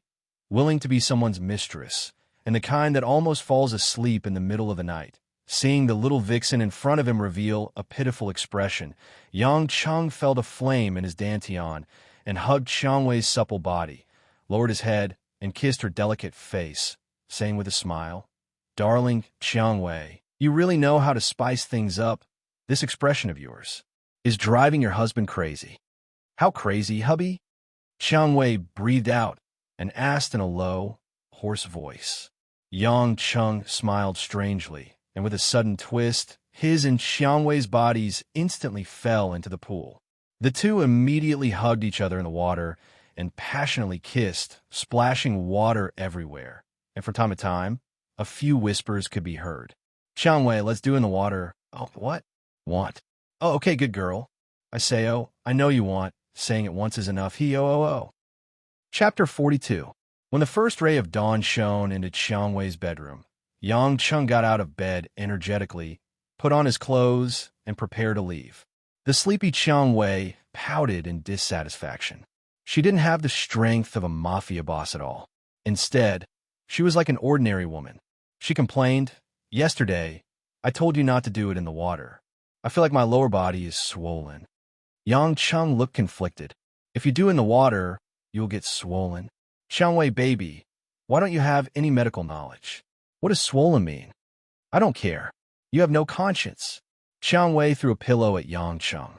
Yang Cheng smiled embarrassedly. "It's okay. I'll practice more in the future. Practice makes perfect, right?" Xiang Wei spat and didn't know whether to laugh or cry. "Practice makes perfect? Nonsense. I really don't know how I fell for a hooligan like you." The two teased for a while. Yang Cheng remembered to go home and change for work. So he rubbed Xiang Wei's plump but a few times and left the bar in a hurry. When he arrived at the Dragon Garden Villa, it was breakfast time. Mother Wang, who was wearing an apron, was moving breakfast out of the kitchen. Seeing Yang Cheng come home, Mother Wang was stunned at first. Then she asked with a concerned expression, "Young master, where did you go last night?" The young lady and I were worried. As soon as Mother Wang finished speaking, Lin Ruoshi, who was sitting at the table and drinking millet porridge, frowned and said coldly, "I wasn't worried." Seeing his wife with a frosty face as if someone owed her money, Yang Cheng didn't care. He sat down and scooped a bowl of porridge for himself. He enjoyed it. The millet porridge was smooth and had a coriander taste. "Mother Wang, how can the porridge you make be so delicious?" Mother Wang said happily, "Young master, drink more if you like it." Then she went back to the kitchen. After Yang Cheng drank a bowl of porridge in 2 big gulps, he wanted to get another bowl with a spoon. But before he could get the spoon, he saw Lin Ruoshi immediately move the big bowl of porridge to her side. She didn't want to give it to him. Yang Cheng was annoyed and said with a bitter smile, "My dear Ruoshi, don't tell me you won't even give your husband a little porridge for breakfast. You've already had 2 mouthfuls. Also, you're not allowed to make such a disgusting sound." Lin Ruoshi put the bowl of porridge aside and lowered her head to continue sipping. "It's just a small bowl of porridge." Yang Cheng mumbled. Suddenly, he thought of something. Smiling, he asked, "Ruoshi, are you mad at me? Are you jealous because I didn't come back last night?" Lin Ruoshi didn't even raise her head as she said coldly, "You're not interested in those trivial matters of yours. Then why don't you give me porridge?" Yang Cheng was puzzled. "Mother Wang made it for me. You can solve it yourself." Yang Cheng hesitated. He felt that it was a bit unreasonable to forcibly take some porridge. But he remembered that he promised to bring breakfast for the women in the office, so he didn't make any more trouble. He went upstairs to change his clothes and was about to go out. Mother Wang saw that Yang Cheng was about to leave. She asked curiously, "Young master, why don't you eat more? There are a few steamed buns inside." "Oh, I have something to do in the morning. Let's eat outside." Yang Cheng looked at the big bowl of porridge with cilantro reluctantly. In the end, he still walked out. Mother Wang sighed. She walked to Lin Ruoshi and said, "Young miss, young master is a good person. You and your wife should live harmoniously. Don't target young master." Lin Ruoshi stopped what she was doing and said, "Mother Wang, don't think too much. If he wants to go out to eat, then let him." Men always like to play a little when they are young. Miss, you should treat the son-in-law better. How can those women outside compare to you? When the time comes, the son-in-law won't stay home all night. Nurse Wong said earnestly. Lin Ruoshi couldn't take it anymore. She stood up and put down her chopsticks. Mother Wong, I'm full. I'm going to work. Seeing that Lin Ruoshi didn't want to say more, Mother Wong knew that this stubborn young miss was getting impatient. She sighed and began to tidy up the things on the table. The small incident in the morning didn't affect Yang Cheng's mood. Yang Cheng listened to the morning news. He drove all the way to the West District's vegetable market. He stopped there and ran to the original mutton skewer stall to buy all kinds of breakfast. Those who had been hawkers were naturally familiar with the various breakfast stalls in the area. Many of them also had some friendship with Yang Cheng. When Yang Cheng arrived, they happily greeted him. Yang Cheng even gave them a few steamed buns after buying them. Soon, Yang Cheng carried the big and small bags of breakfast back to the car. It was a pity that he didn't see Old Li's stall. He probably didn't know what happened last night. Thinking of Old Li, Yang Cheng felt that he needed to remind Zhang Hu not to mistreat the hawkers here. After all, they had a good relationship with him in the past 6 months. He arrived at Yulei International just in time not to be late. Yang Cheng exited the elevator and entered the public relations department's large office. Immediately, 2 pretty female colleagues came forward to welcome him. Cheerfully smiling, they said, "Big brother Yang, why did you take so long? We sisters are starving." Seems like Zhao Hongyan did indeed tell them about Yang Chun being in charge of buying breakfast. Yang Cheng raised the 2 big bags of food in his hands. "There's a lot of food. I'll go buy it earlier next time." While speaking, Yang Cheng walked to his desk. Because his desk was the only one with a simple layout, besides a computer, there wasn't anything else. It was suitable to put food. In the office, more than 10 young and attractive female employees immediately surrounded him. It was incomparably lively. Seeing Yang Cheng's dazzling array of steamed buns, scallion rolls, sliced bread, sesame seeds, fried cakes, fried dough sticks, fried cakes, and even fried dumplings and soup buns, they were all dumbfounded. Following that, each and every one of them revealed a look of worship as they looked at Yang Cheng. "Yang Cheng, you're too amazing. How did you buy so much? And you didn't even bring anything of the same type." Zhang Kai, who had a round face, grabbed a soup bun, opened her mouth, and took a bite. She praised Zhang Kai. "Don't tell me you specialize in buying breakfast? If you're so professional, why do you also have milk and soy milk?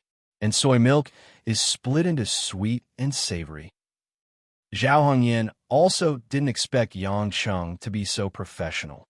It was much more abundant than what they originally bought. Seeing his female colleagues happily praising him, Yang Cheng felt deeply gratified and proud. He didn't remember that his original job was to be a public relations officer and not to buy breakfast. "Everyone, take whatever you like. If you especially like it, let me know. I'll bring more next time." Yang Cheng was a little proud. He didn't forget to brag. If you want to do something, you have to do it seriously. Satisfying the people's living needs is something that a person of noble character like me is most willing to do. Back in the day, I was also someone who could almost wear a red scarf. Chapter 43.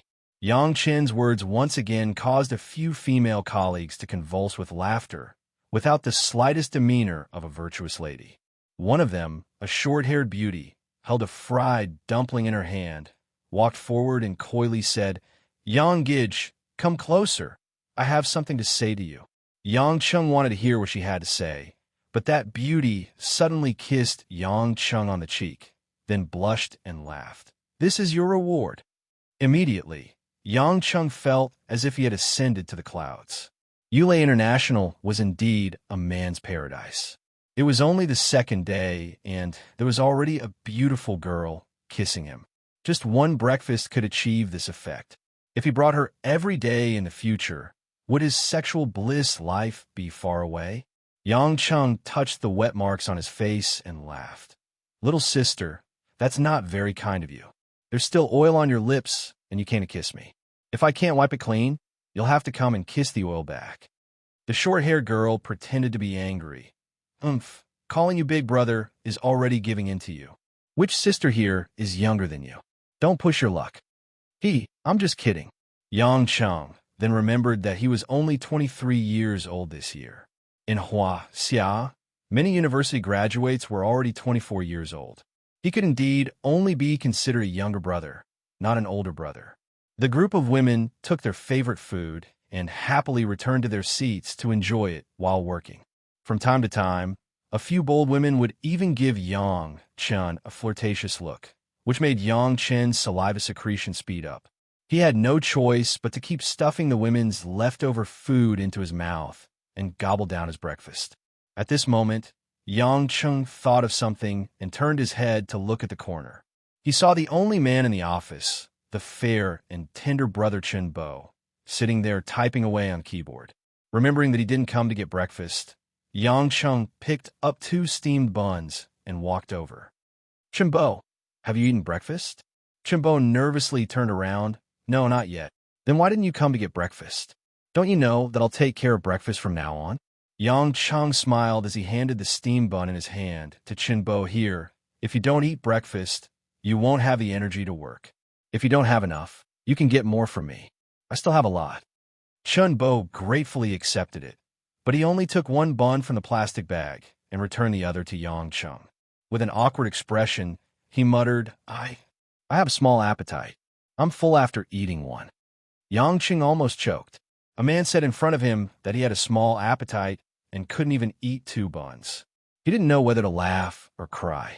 Returning to his seat, he had just turned on his computer when he saw Lu Mingyu, who was dressed in a lavender suit, walking gracefully to his side. Today, she had pinned a rose-colored hair clip on her enchanting purple-red hair, which made her look a little playful in her mature charm. As soon as he got a little closer, he could smell the orchid-like scent of lavender. Based on his experience, Yang Chen could tell that this woman could definitely do all kinds of hardcore moves on the bed. Lu Mingyu couldn't imagine the dirty thoughts in Yang Chen's heart. She carefully glanced at Chen Bo and said, Little Yang, if you have time in the future, take care of little Chen. That kid doesn't speak much and is quite lonely. Although we're a little worried for him, we're all girls, so we can't really treat him as a sister. It seemed that Lu Mingyu had a good heart and cared for her colleagues in the office. Yang Chen naturally wouldn't mind such a small task, so he nodded his head. I'm just going to buy breakfast and run a small roll. It's necessary for me to care for my colleagues and love my fellow men. Lu Mingyu pursed her lips and smiled. I heard people say that you're very talented, but why do I see that you're just a smooth talker? Zhao Hongyan, who was sitting closest to them, turned around and glanced meaningfully at Lu Mingyu. She smiled tenderly and said, Big Sister Mingyu, why don't you ask if Yang Chen has a girlfriend? I think the 2 of you are quite compatible. Yang Chen was staring at the 2 wobbling meatballs on Lu Mingyu's chest. When he heard this, he couldn't help but say regretfully, Didn't I say this before? I'm already married. You're married? Zhao Hongyan was stunned for a moment before she said in disbelief, I really couldn't tell. You're such a pervert and don't seek to improve yourself, yet there's actually a girl willing to marry you. Yang Chen wasn't happy. He put on a righteous face and said, How am I a pervert? I'm a very decent person. Big Sister Hongyan, don't talk nonsense. You've been staring at Big Sister Mingyu's chest just now. You think we don't know? Zhao Hongyan rolled her eyes. Lu Mingyu didn't feel embarrassed. She covered her mouth and smiled. Hongyan, don't talk about him. If it gets to his wife, he might end up on a washboard. She then walked away. Yang Chen thought to himself, so they're all a bunch of vixens. They saw everything but didn't say anything. But since he was seen through, he didn't need to be sneaky anymore. He looked at Lu Mingyu's back as she walked away. That graceful and plump buttocks swayed, and he swallowed his saliva. Zhao Hongyan was speechless at Yang Chen's straightforwardness, but then she smiled and said, Yang Chen, I'll tell you a secret. What secret? Yang Chen heard the hidden meaning in her words and couldn't help but ask. Actually, although Big Sister Mingyu's but is perky, Zhang Kai's but is the softest. It's very comfortable to touch. You can try it if you have the chance. Zhao Hongyan said with a flirtatious look. I've touched both of their buttocks before. Yang Chen was very envious. This woman was really bold. Maybe it was because she stayed in Yulei International, a place where men were rare for a long time. she naturally became more thirsty. He couldn't help but reveal a playful smile and asked, "Then how does your book compare to Zhang Kai's?" Zhao Hongyan originally wanted to tease Yang Cheng. Suddenly being asked this question, she stuttered and couldn't speak. If she said she wasn't as good as Zhang Kai, as a woman who was very confident in her looks, she wouldn't be satisfied. But if she said she was better than Zhang Kai, then she would seem a little arrogant and complacent. A pair of watery, beautiful eyes stared at Yang Cheng. "Are you curious? When you touch Zhang Kai's, I'll let you touch it, and you can compare it yourself. Isn't that enough?" "It's a deal." Yang Chen chuckled. Poor Zhang Kai. She didn't even know that but was being used as a gambling platform by an unscrupulous man and woman. Zhao Hongyan wasn't shy. She raised her eyebrows and said with a smile, "If you have the ability, let us sisters let you touch them once. Just treat it as a benefit for our rare male colleagues in the PR department." Hearing this, Yang Cheng's mood improved. Although in the past few years, he had slept with quite a few women, but now that he thought about it, those are just physical venting. Now, just talking to the women in the office brought him unprecedented excitement. The work in the morning was exactly what Yang Cheng needed. No one bothered him. He turned on his computer and went online to play all kinds of games. Things like Gold Miner, Little Elf Series, and so on. He played happily. Occasionally, a few pretty girls would come over and ask him some questions about foreign languages. Yang Cheng could easily and quickly answer them without using his brain. When it was almost noon, Zhang Kai and Lu Mingyu walked over together.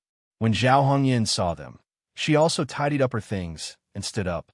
Zhang Kai saw the familiar Little Elf series on Yang Cheng's screen and burst out laughing.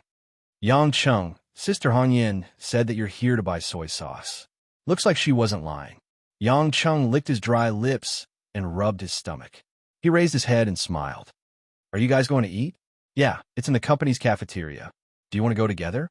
Lu Mingyu asked.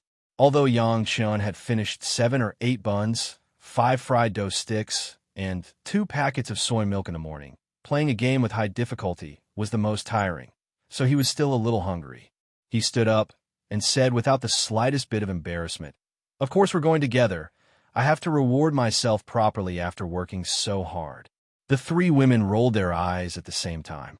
Chapter 44. Yulei International was indeed a female-led company. The entire 15th floor of the restaurant was clean and tidy. The colors were pleasant. From the 4 large floor-to-ceiling glass windows, one could see the surrounding scenery of Zhonghai City. The tables and chairs were a mix of silver, plastic, and metal, full of a rich and fashionable style. The restaurant's lighting was also elegant and fresh. The crystal glass hanging lights were of various colors. The indoor potted plants were sparsely placed in the corners. The tender green leaves showed that they had been carefully taken care of.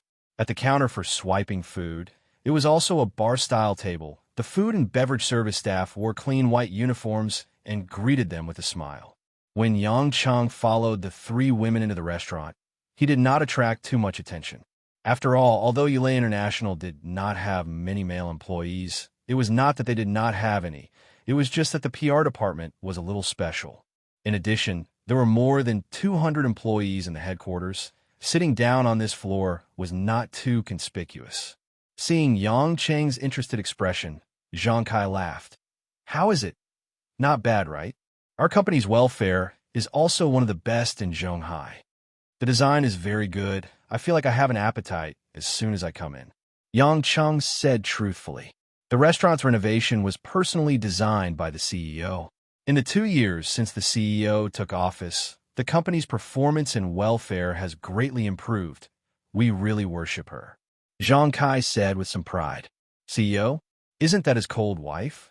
Thinking up to here, Yang Cheng looked around at the neat and tidy decorations. He deeply agreed. Wasn't it? Looking closely, the decorations were all cold. Zhao Hongyan suddenly turned her head and said, "Now that you mention the CEO, I remember again. Yesterday, the CEO called you to her office. What happened?" "Didn't I say just to greet the new colleague?" Yang Cheng vaguely answered. "Only a ghost would believe you," Zhao Hongyan coquettishly said, knowing that she could not ask, so she changed the question.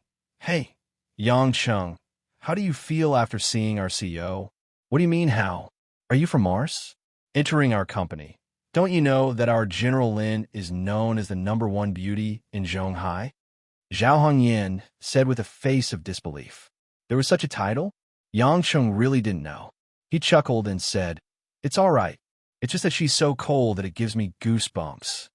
A CEO should have a different temperament. Lu Mingyu, who had been silent all this while, suddenly interrupted, followed by Zhang Kai and Zhao Hongyan. Yang Cheng was a little surprised. He didn't expect that Lin Ruoshi's cold demeanor in the eyes of Yulei International's employees was so special, and they seemed to be especially respectful towards her. It seemed that regardless of personal charm or management skills, his beautiful wife was indeed extraordinary. After ordering their food, the four of them sat at a relatively large table. Only then did Yang Cheng realize that there was a space on the east side of the dining hall that was separated by a carved glass window, forming an independent space. The tables inside were brightly colored, and the sofas and leather chairs of the same color were also sitting there. It must be more comfortable to sit there. Why aren't many people going in? Yang Cheng asked in confusion. The three women glanced at each other, and Zhang Kai replied, "That's the dining area for the company's upper echelons. Only those who are deputy ministers and above can go in. The food for the company's upper echelons is also different. There are chefs who specialize in cooking. How come there aren't many people in such a large space?" Yang Cheng felt that it was a bit of a pity. "Why don't we go in and sit there? It's a waste to leave it empty anyway." Zhao Hongyan said, "Those who are deputy ministers and above all have to socialize frequently. Who has nothing better to do than to eat in the company's dining hall every day? But don't even think about going in. Rules are rules. We small employees just have to do our part." Lu Mingyu continued, "Actually, that can also be considered a kind of incentive policy for ordinary employees. Only with a difference in treatment can people's competitive spirit be aroused. Only with competition can one improve. I feel that it's quite necessary." Yang Cheng looked at the chicken chop and broccoli on the plate. It was cooked well, but it was only the size of 2 hands. He smacked his lips somewhat gloomily. "This dish is small, and the rice is also small. I can finish it in 2 or 3 mouthfuls. It's not even as good as the 5 yuan a box of fast food from the small restaurant I used to eat." The three women looked at each other in dismay, and all of them revealed an inexplicable expression. In fact, they didn't even know what the 5 yuan fast food from the small restaurant in the market was like. Seeing that Yang Cheng didn't have enough to eat, they all used their chopsticks to pass the food on their plates to Yang Cheng in unison. "We usually can't finish it. Let's give you more." Zhao Hongyan smiled helplessly. "If you eat with us in the future, we won't waste food." At this moment, a group of people walked in from the entrance of the restaurant. Many of the restaurant's employees stood up at the same time, revealing a somewhat nervous expression, and greeted these people. "Ah, the CEO and the ministers are here. The ministerial meeting is over." Zhang Kai exclaimed, stopped what she was doing, and stood up together with the other 2 women. The one walking at the front was impressively Lin Ruoshi. Her black hair was tied up high, and she didn't have any makeup on. Her face was as bright as the moon, and her cold temperament that pushed people 1,000 miles away was like that of a celestial goddess. Set off by her pure black suit, she looked especially elegant and peerless. This was a woman who didn't need makeup. Just by appearing, she could subdue everyone. The other company's executives who appeared at the same time as her confirmed this point. Most of them were female executives, and they were also dressed appropriately and had an elegant temperament. Some were middle-aged, and some were young and beautiful. This included Yang Cheng's boss from the Public Relations Department, and Mo Chinni was also among them. However, at this moment, these gorgeous beauties following behind Lin Ruoshi were like the stars and the moon that were covered by the sun, no longer so dazzling. After just a few glances, Yang Cheng lowered his head. He felt that in the current situation, it was more practical to eat. Therefore, when everyone present stopped what they were doing and stood up to greet him, Yang Cheng, who was silently wolfing down his chicken chop, suddenly became the odd one out. When Lin Ruoshi walked past Yang Cheng, she didn't stop at all. She didn't even glance at him, as if she didn't know Yang Cheng at all. In fact, when she just entered the door, she saw the scene of the three women at the same table as Yang Chung serving food to Yang Chung, and she immediately felt unhappy. This cheap husband of hers really treated the company as a place to pick up girls. One time, three at that.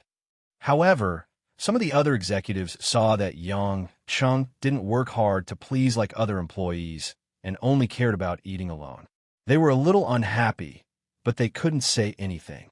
They just intentionally or unintentionally remembered this person in their hearts and put him on the blacklist. The bright and charming Mo Chinny, who was wearing a light yellow suit, had a meeting early in the morning and hadn't seen Yang Chung yet. At this moment, when she saw this scene, she also felt unhappy. Suddenly, she thought of something, and a trace of mockery flashed in her eyes. She paused beside Yang Chung and said, "Yang Chung, prepare a little bit at 3 o'clock in the afternoon and go out with me to do something." After that, she walked away without looking back. Yang Chung swallowed the food in his mouth. How could he not know that this female boss, who was unhappy with him, would definitely play tricks again? Just when he wanted to say that he was very busy, he saw that Mo Chinny had already seriously discussed something with another company executive, and she didn't care about him at all. Good luck. Zhao Hongyan winked at Yang Chung from the side. Yang Chung shrugged his shoulders, smiled indifferently, and continued to immerse himself in fighting. Chapter 45.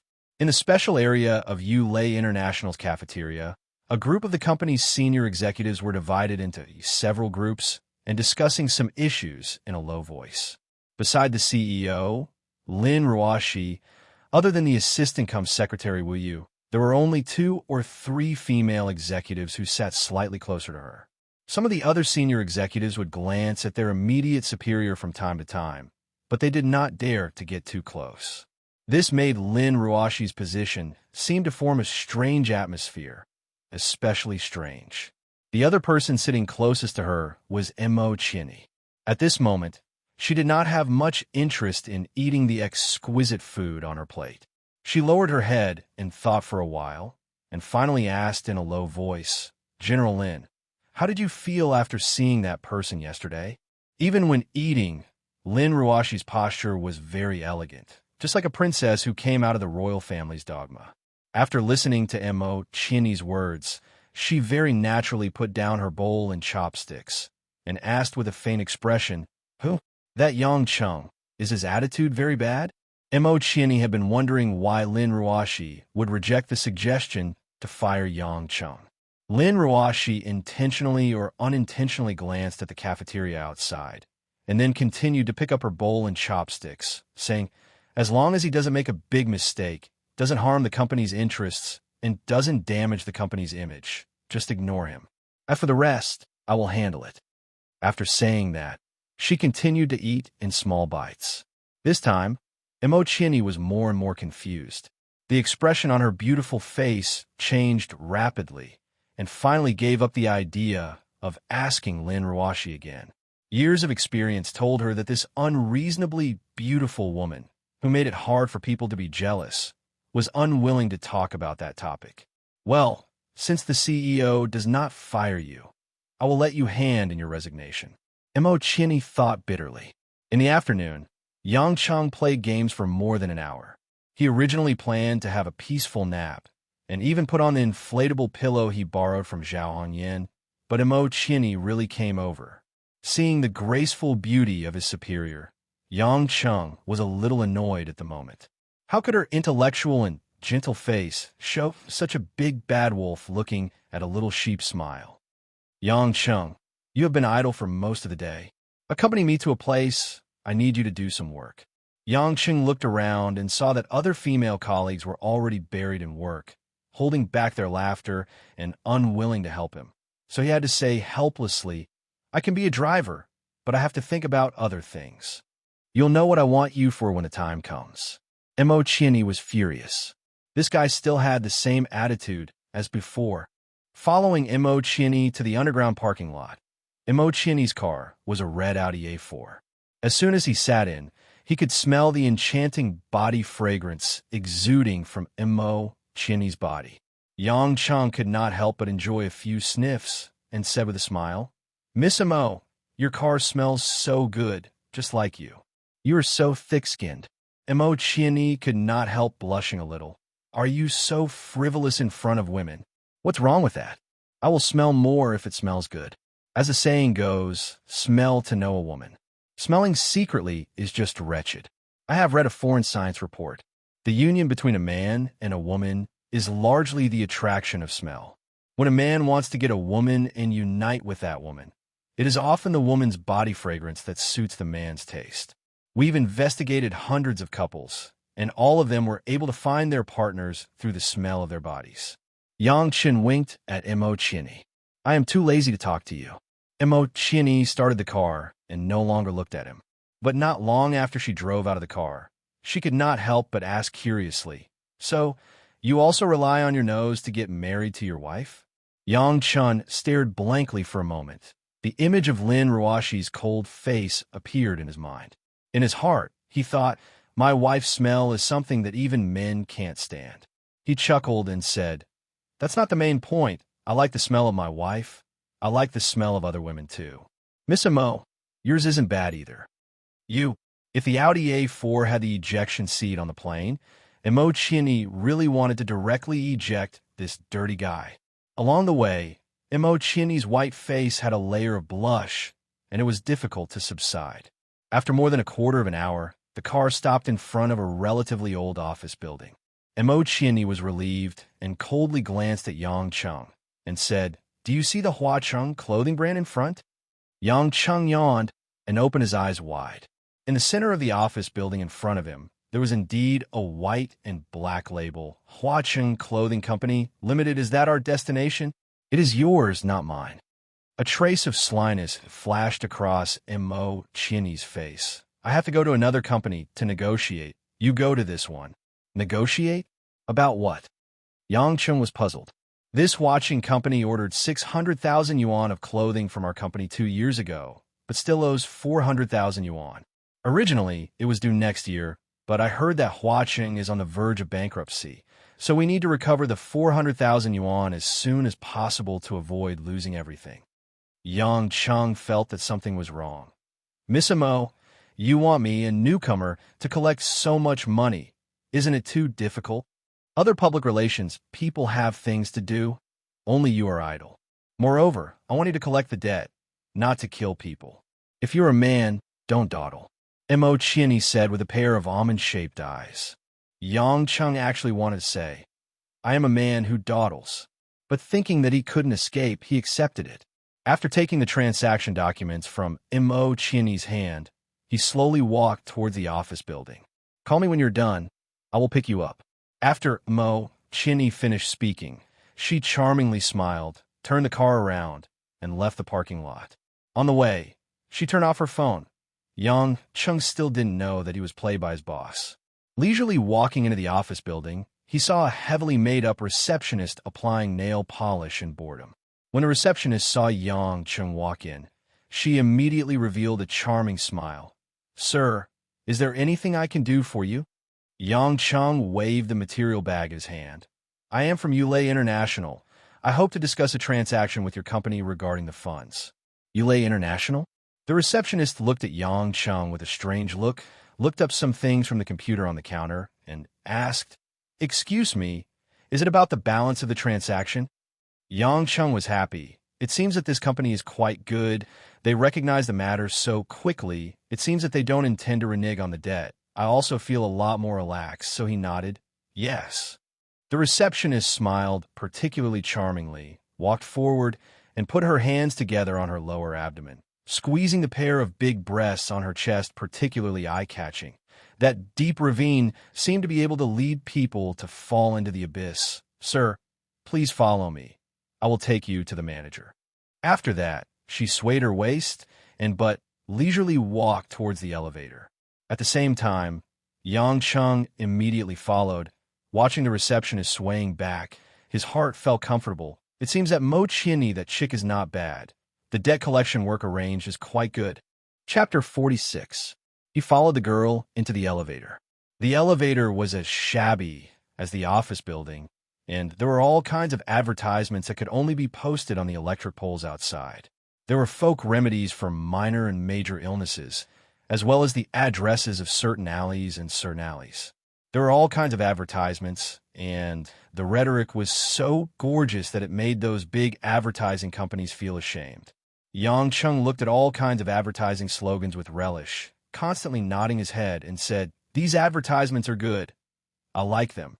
The girl, who had been maintaining a charming smile, suddenly staggered, awkwardly smiling. "Sir, you have good taste." The elevator went all the way to the top floor before stopping.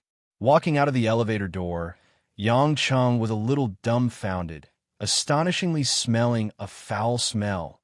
In the huge office hall in front of him, tables and chairs were randomly placed. All kinds of paper, printing paper, newspapers, napkins, toilet paper, and even a few women's underwear were carelessly thrown on the ground.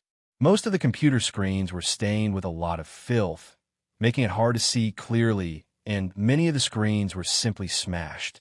The entire hall seemed like it hadn't been renovated for hundreds of years. Messy dust was flying everywhere. Even the ceiling fluorescent lights were half blown up. This kind of scene should be an abandoned office building. Moreover, it was maliciously destroyed. But what made Yang Chung puzzled was the staff. Inside was surging like a tide. Groups of young and middle-aged men and women, dressed in strange clothes, were gathered at different tables. They were either shouting and throwing dice, playing poker, playing mahjong, and even playing dragon. Most of the men were smoking, puffing out clouds of smoke. The women were also gorgeously dressed, with heavy makeup shuttling back and forth among the crowd of men, not knowing whether they liked to be taken advantage of or to take advantage of men. Smelling the suffocating smell in the air, Yang Chung finally understood. This was a hoodlum company opened by a friend. No wonder no one from Ulay International came to collect the debt. It was probably after the fact. No one from the PR department dared to come. In fact, Yang Chung was half right. Ulay International did find out after the fact that Hua Chung Clothing Company wasn't a regular company at that time because the transaction wasn't big. They received the deposit and gave the goods. However, later on, they had also sent a commissioner to collect the debt. Unfortunately, everyone who saw the truth about the Huaching Company all ran away in terror. The boss of Huaching Apparel even said that if anyone dared to come and collect the debt, he would beat them to death and throw them back. Due to the fact that the time limit for the contract had not yet expired, Ulay International could not bring the case to court, so they could only passively drag it out. This time, Mo Chinny asked Yang Chung to come. Obviously, she wanted to kill with a borrowed knife and make Yang Chung leave the company on his own accord. This kind of scene was indeed a little scary for ordinary people, but for Yang Chung, rather than saying it was scary, it was more like he was familiar with it. It was even a little child's play. The lady at the front desk turned around. She wanted to see what kind of shocked expression this hothead would have, but she saw Yang Chen's interested expression, looking around with a smile. "One idiot. Let's see if you can still laugh later." The young woman sneered in her heart. "Sir, our manager's office is over there. Please follow me." The young woman narrowed her eyes and sneered. Yang Chung nodded and said with a smile, "Your office environment is not bad. You can even smoke in the office. Not bad, not bad." The young woman's face hung a few black lines. She already suspected that the person sent by Ulay International was an idiot. Yang Cheng's appearance attracted the attention of many of the Huaching employees present. Several sturdy men walked up with an evil smile, looking at Yang Chung provocatively and contemptuously. And a dark-faced, sturdy man reached out his hand and groped the receptionist's body a few times. He asked Yang Chung who he was. This young woman obviously had an unusual relationship with this group of people. Being groped a few times on her chest, she giggled and replied with a lustful expression. Ulay International sent him to collect the debt. He wanted to take him to see the boss. Ulay International again? Several men and women laughed out loud. 2 months ago, that man said he had a black belt in Taekwondo. He was still crippled in 2 or 3 moves.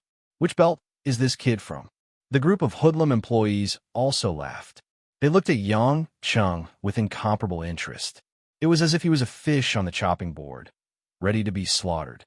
A round-faced young female delinquent wearing a black short-sleeved shirt and a super short denim skirt walked up. She blew a mouthful of smoke at Yang Chung and coquettishly said, "Little handsome, what deck collection are you talking about? Accompany big sister to play some new tricks. You little vixen, you didn't eat enough last night. Do you want us brothers to take turns to fight a few hundred rounds with you?" Another short-haired, skinny monkey man laughed. The young female delinquent laughed and lifted her miniskirt.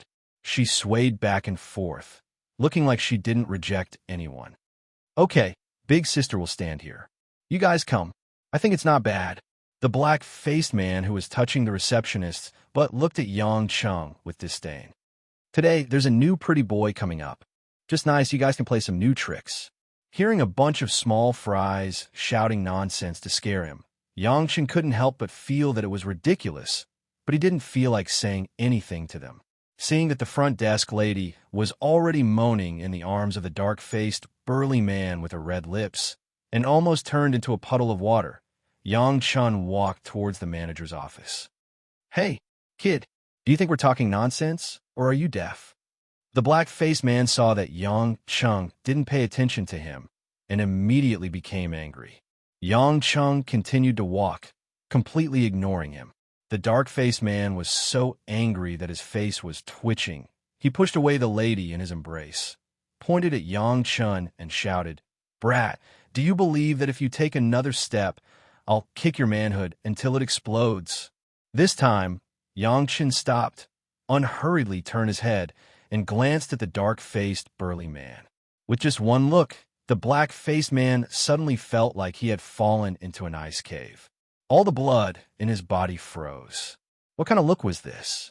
There was no vitality, no resistance, and a strong sense of oppression that made people feel like they were suffocating. It made people fall into a gray and desolate world, never to return. "I'm here to collect the debt, not to play with you guys." Yang Chung slowly turned around and threw the bag of materials in his hand to the side. He slowly walked towards the black-faced man. His voice was as calm as plain water. "Originally, if you guys didn't pay, I didn't care. If you gave me money, I would have thought it was too troublesome. But now that you've said it, I'm really planning to bring some money back. I'm actually a very easygoing person. Don't go too far. Everyone is happy to joke around. But you guys, why can't your brains open up? I'll only say it once. What I hate the most is being threatened." As soon as he finished speaking, it was as if Yang Chan disappeared from where he stood. When he reappeared, everyone could only see the dark-faced, burly man who was still standing a moment ago. His body bent over, and he slowly fell to the ground. White foam came out of his mouth, and his eyes rolled back. He fainted from pain. Yang Chung stood next to the black-faced man. He took back his fist that had hit the black-faced man's stomach. He casually looked around and asked with an evil smile, "Why are you guys standing there like idiots? Your brother was beaten. Aren't you going to take revenge for him?" Chapter 47. Yang Cheng's words were like a spark that fell into a barrel of gunpowder. All the men and women in the hall revealed expressions of anger. "Kid, you must be tired of living. Don't think that no one dares to touch you just because you have a few tricks up your sleeve." A sturdy man threw away the poker cards in his hand and angrily rushed forward with his fist raised. Yang Chun didn't even raise his eyes. One of his hands reached into his pocket for a cigarette, while the other hand casually grabbed the sandbag's fist that was swinging over. Suddenly, with a quick claw in midair, the huge fist hadn't even landed, and the man's wrist was tightly locked. With a casual flip of the wrist, the man's hand instantly deformed like a fried dough twist. "Oh!" The man screamed in pain and fell to the ground while clutching his own arm. The bones in his arm were completely dislocated. The pain made cold sweat drench his entire body. A group of ruffians who originally planned to rush up and beat up Yang Chung saw this dramatic change and hesitated to stop. They were afraid of losing face, but they were even more afraid of pain. After Yang Chung lit a cigarette, he enjoyed a puff. The group of men and women who were originally clamoring now revealed a somewhat bewildered expression. They carefully looked at Yang Chung, not knowing whether to advance or retreat. People who can really make a name for themselves are often people who don't care about anything other than face. It seems like you guys can only be considered trainee ruffians. You haven't truly learned the ropes yet.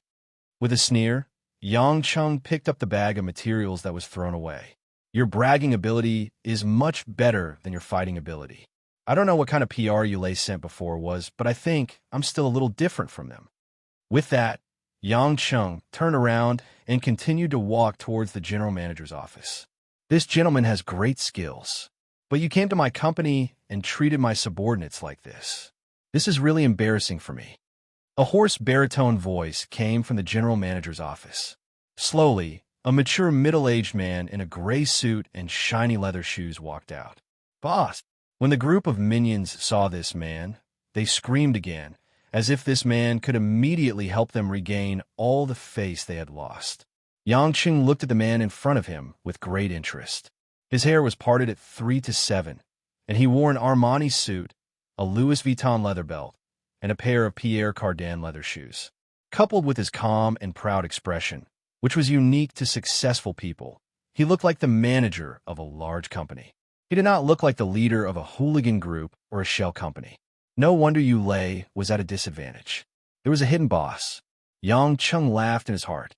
Mr. Debt Collector sent by Yulei International, your actions have put me in a difficult position. What do you think I should do? Boss Guo revealed an evil smile. He was calm and composed, just like an old Western gentleman. Yang Chung looked at the information in the bag. The one surnamed Guo in front of him should be the boss of this rogue company, Guo Ziheng. Your appearance is not bad. You must have cheated a lot of money. I never cheat money. If you don't have the ability, no matter how you cheat, no one will give you money. I am a person of ability, not an idol. Guo Ziheng seemed to be very talkative. Yang Chung flicked the ash off his cigarette. You acting like you have a better future than me. At most I can get a Golden Horse Award. You can get an Oscar. Oh, Guo Ziheng sneered. But why do I feel that this gentleman is the idol? What did you notice this time? Yang Chun asked with a smile. What I see is a fool who doesn't understand what he is doing. Yet, he still has the confidence of a fool. Guo Ziheng said. He suddenly took off his Armani suit, revealing a white Gucci shirt inside. Seeing this scene, the hooligan men and women in the hall screamed, loudly calling for Boss Guo to destroy this arrogant brat. Guo Ziheng gestured for the people in the hall to quiet down.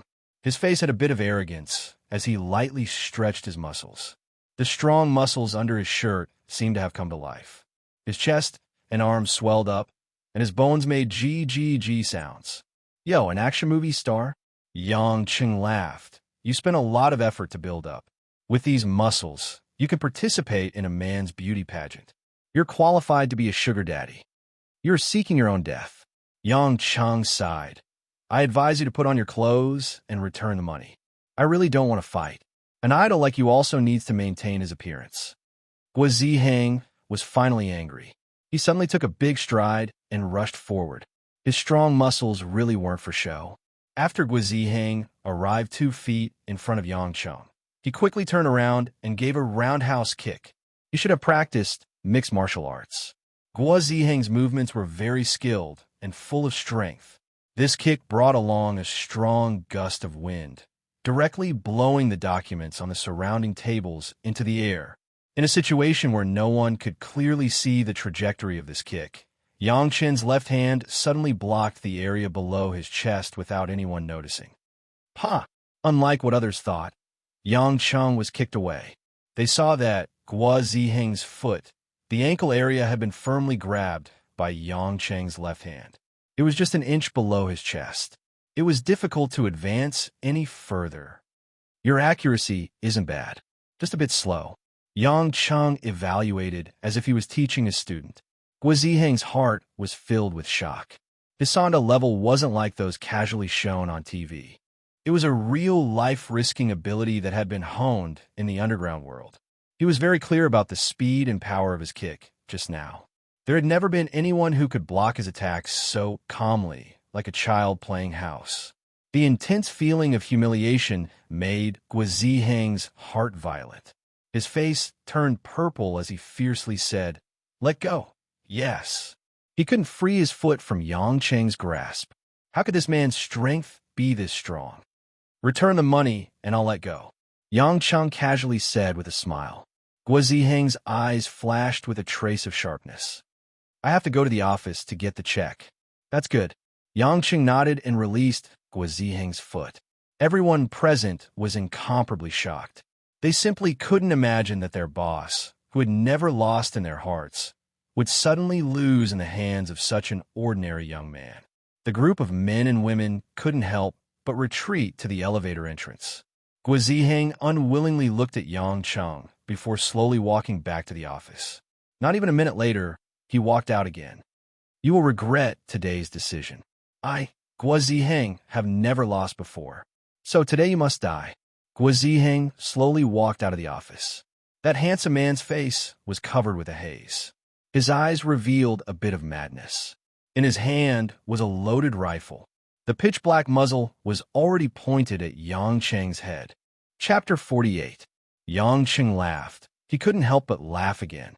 He didn't expect that someone would point a gun at him yesterday, and today someone would point a gun at him again. In this Huaxia country, where gun control was extremely strict, there were actually more guns than in other countries. Manager Guo, don't you know that this is a gun used by Americans for hunting? Why are you pointing it at me? I'm not an elk, and I'm not a black bear. Guo Ziheng only thought that Yang Cheng was afraid and coldly laughed. In my eyes, you're just a rabbit waiting to be slaughtered by me. Don't tell me you think that in this 4 to 5 meter range, I won't be able to hit you with a long-range rifle. Yang Cheng raised the corner of his mouth, and without hesitation, he took a step forward. You guess. Don't move. If you take another step, I'll shoot. Guo Ziheng's cheeks were dripping with cold sweat as he roared. Yang Cheng didn't mind, and continued to take a step forward. I'm standing right here. The gun is in your hand. The bullet is in the gun. You're right in front of me. What you should do, what you can do, it's all up to you to decide. Yang Cheng casually threw the finished cigarette, but on the ground, stepped on it, and continued to walk forward. Every step he took moved the hearts of everyone present. It was like thunder exploding in everyone's heart. Every time Yang Cheng took a step, everyone's heart was like a drum being beaten. Even the sound of a pin dropping could be heard. The air seemed to be sucked dry in this short period of time. The entire office hall only left the sound of Yang Cheng's slow and balanced footsteps. It was only a distance of 4 to 5 meters, only 6 to 7 steps, but everyone's heart was in their throat. They were stunned on the spot.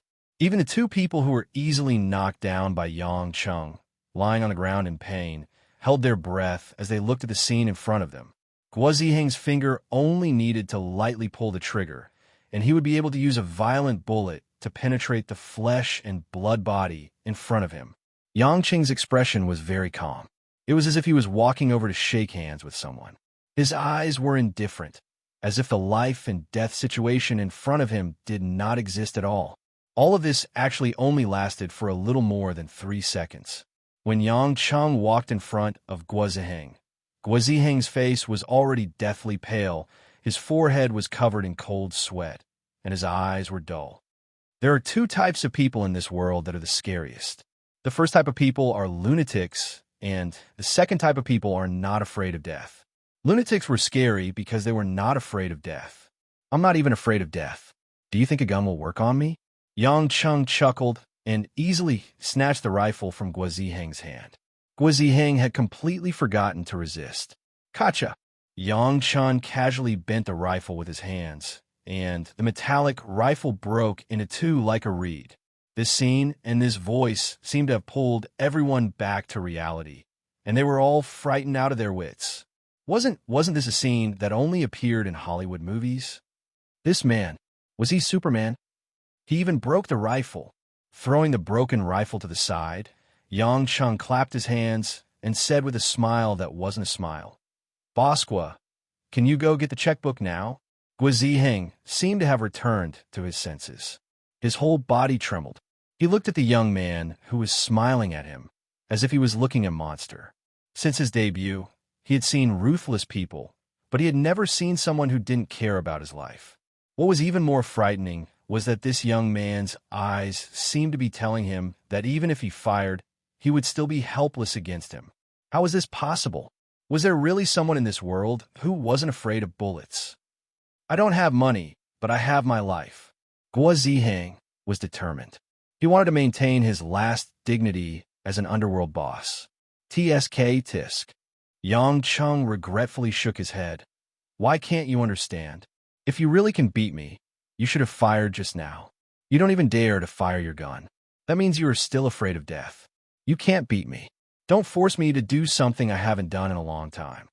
I admit that you're better at fighting than me. You have guts, but I won't give you money.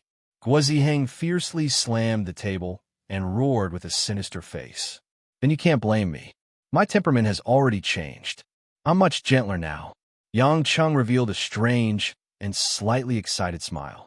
His body quickly turned around and moved behind Guo Ziheng. At the same time, his hands suddenly exerted force.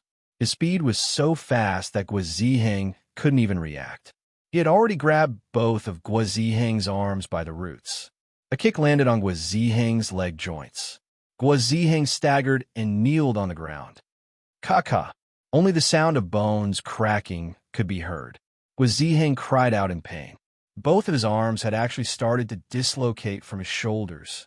One of Yang Cheng's feet stepped on Guo Ziheng's calf. Guo Ziheng, who was kneeling on the ground, had no way to stand up. He could only continuously twist his waist.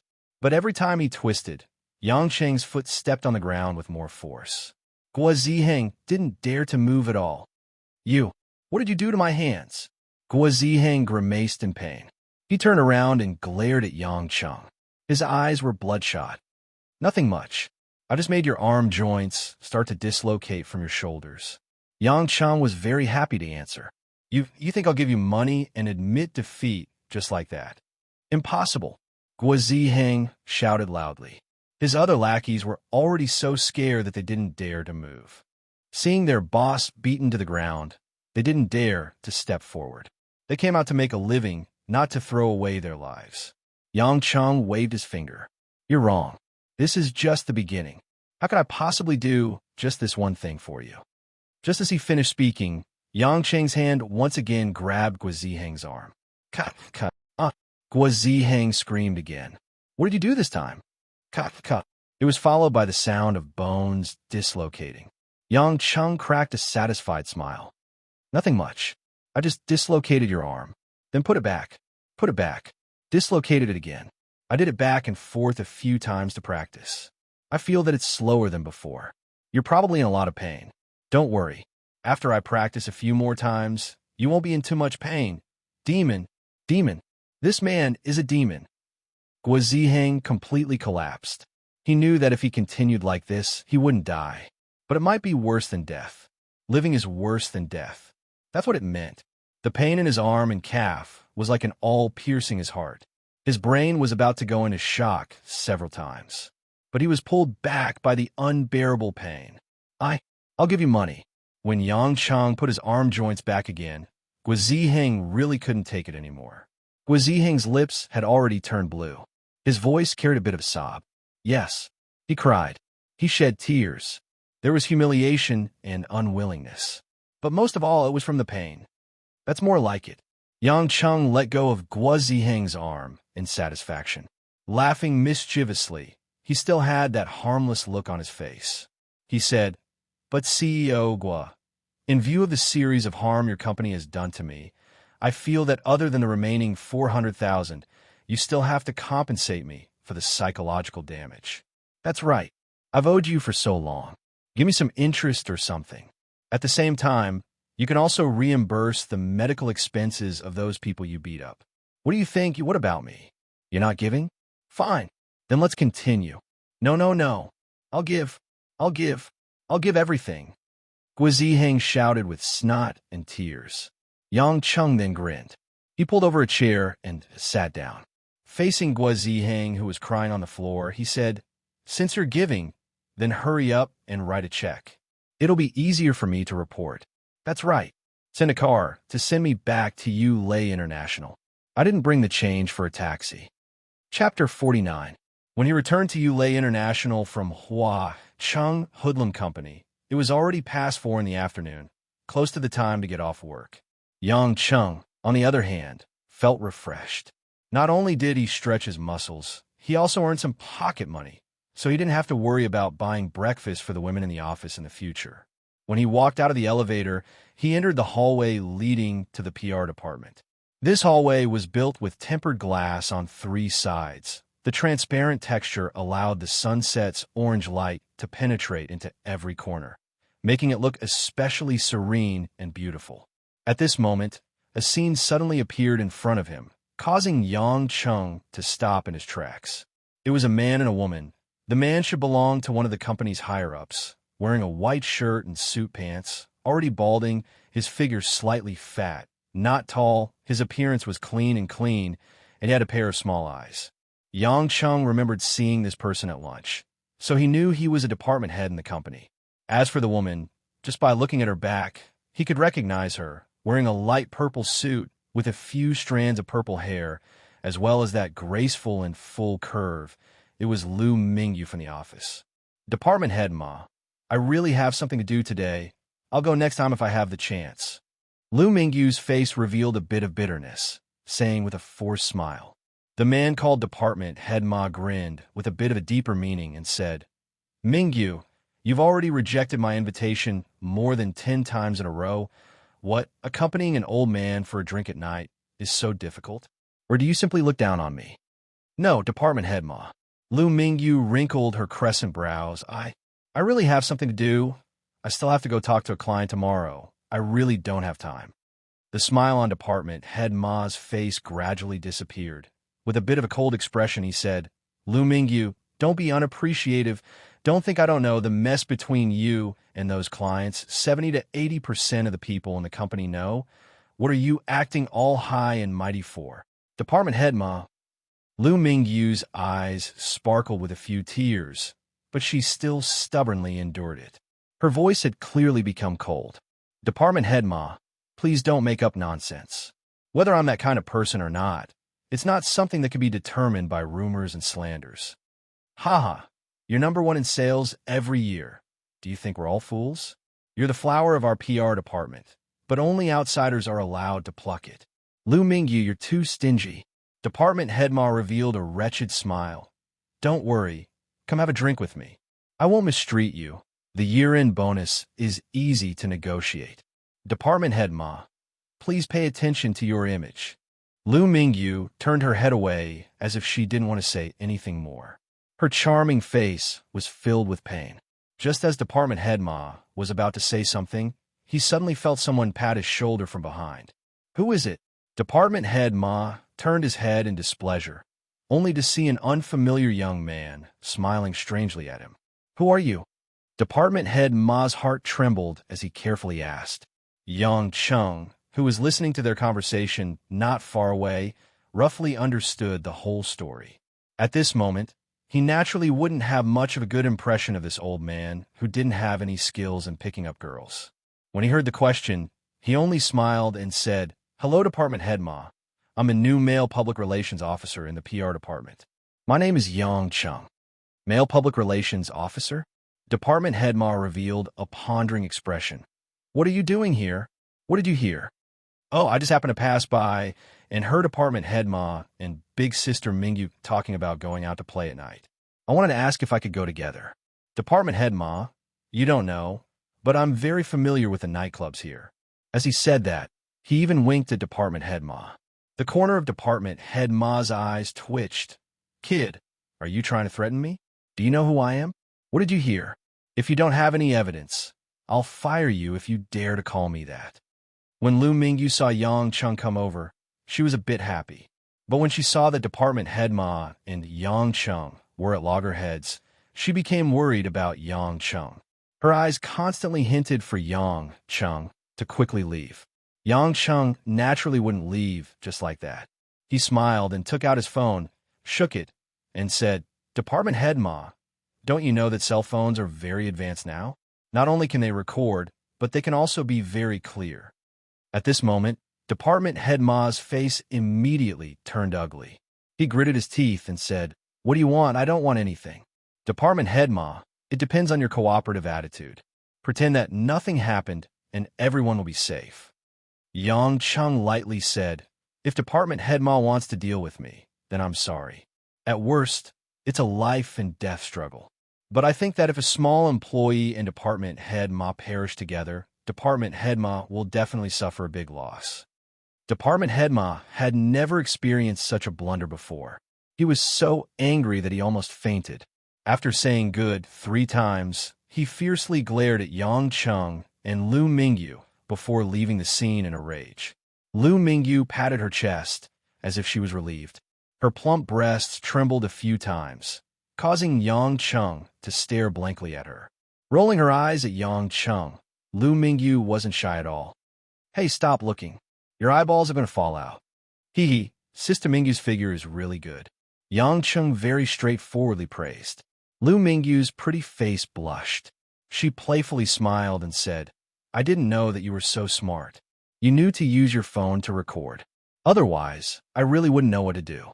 Department head Ma is a veteran of the company and also the head of the finance department. There aren't many people in Yulei who dare to compete with him. Yang Chung indifferently smiled and showed Lu Mingyu the display screen on his phone. Lu Mingyu was stunned for a moment before she giggled, "Bad boy. So you were lying to him. He's really stupid. He didn't even check to see if it was really recorded. His flirting skills are so bad. His brain is definitely not good," Yang Chung said matter-of-factly. After that, the two stood in the empty corridor and the atmosphere became a little awkward. Lu Mingyu was silent for a moment before she lowered her head and said, "Yang Chung, can I trouble you with something? Say it." Yang Chung roughly guessed what it was. "Don't tell anyone about what happened today. Just pretend that nothing happened. Actually, you don't have to be like this. It's not good to be harassed all the time. If you think of a way, it won't be difficult to deal with department head Ma." Yang Chung in his heart was wondering if he should tell his wife, Lin Ruashi. Although that girl liked to play cold-blooded, she couldn't just ignore her female employees. Lu Mingyu smiled bitterly and shook her head. "Since I entered the company, I've always been the top performer in the PR department for the past few years. There will definitely be jealousy and suspicion from others. And I've never looked for a boyfriend. Of course, everyone will think that I'm that kind of person. Even if department head Ma leaves, there will be another department head Ma. Instead of that, it's better to keep the peace. My sisters in the office trust me. That's enough. I don't want everyone to worry. With your qualifications, why don't you look for a boyfriend?" Yang Chung found the key to the problem. Wasn't that right? Such a beautiful woman without a boyfriend. Which man wouldn't have second thoughts? Chapter 50. Lu Mingyu's eyes revealed a bit of sorrow as she reminisced. She shook her head and smiled. "I have a boyfriend. He joined the army, but I haven't heard from him since. He hasn't returned. Shouldn't he be back after 2 years in the army? Is he staying?" Yang Chung was puzzled. "I don't know. His family has also moved." Lu Mingyu smiled tiredly. "Maybe it's like what others said. He has entered some important positions. But dragging it on like this isn't a good thing. You are a woman. You should understand the importance of age." Yang Chung secretly cursed at that man. He didn't want such a woman and went to be a secret agent. Lu Mingyu nodded. "So what? I always think of him. I can't forget him.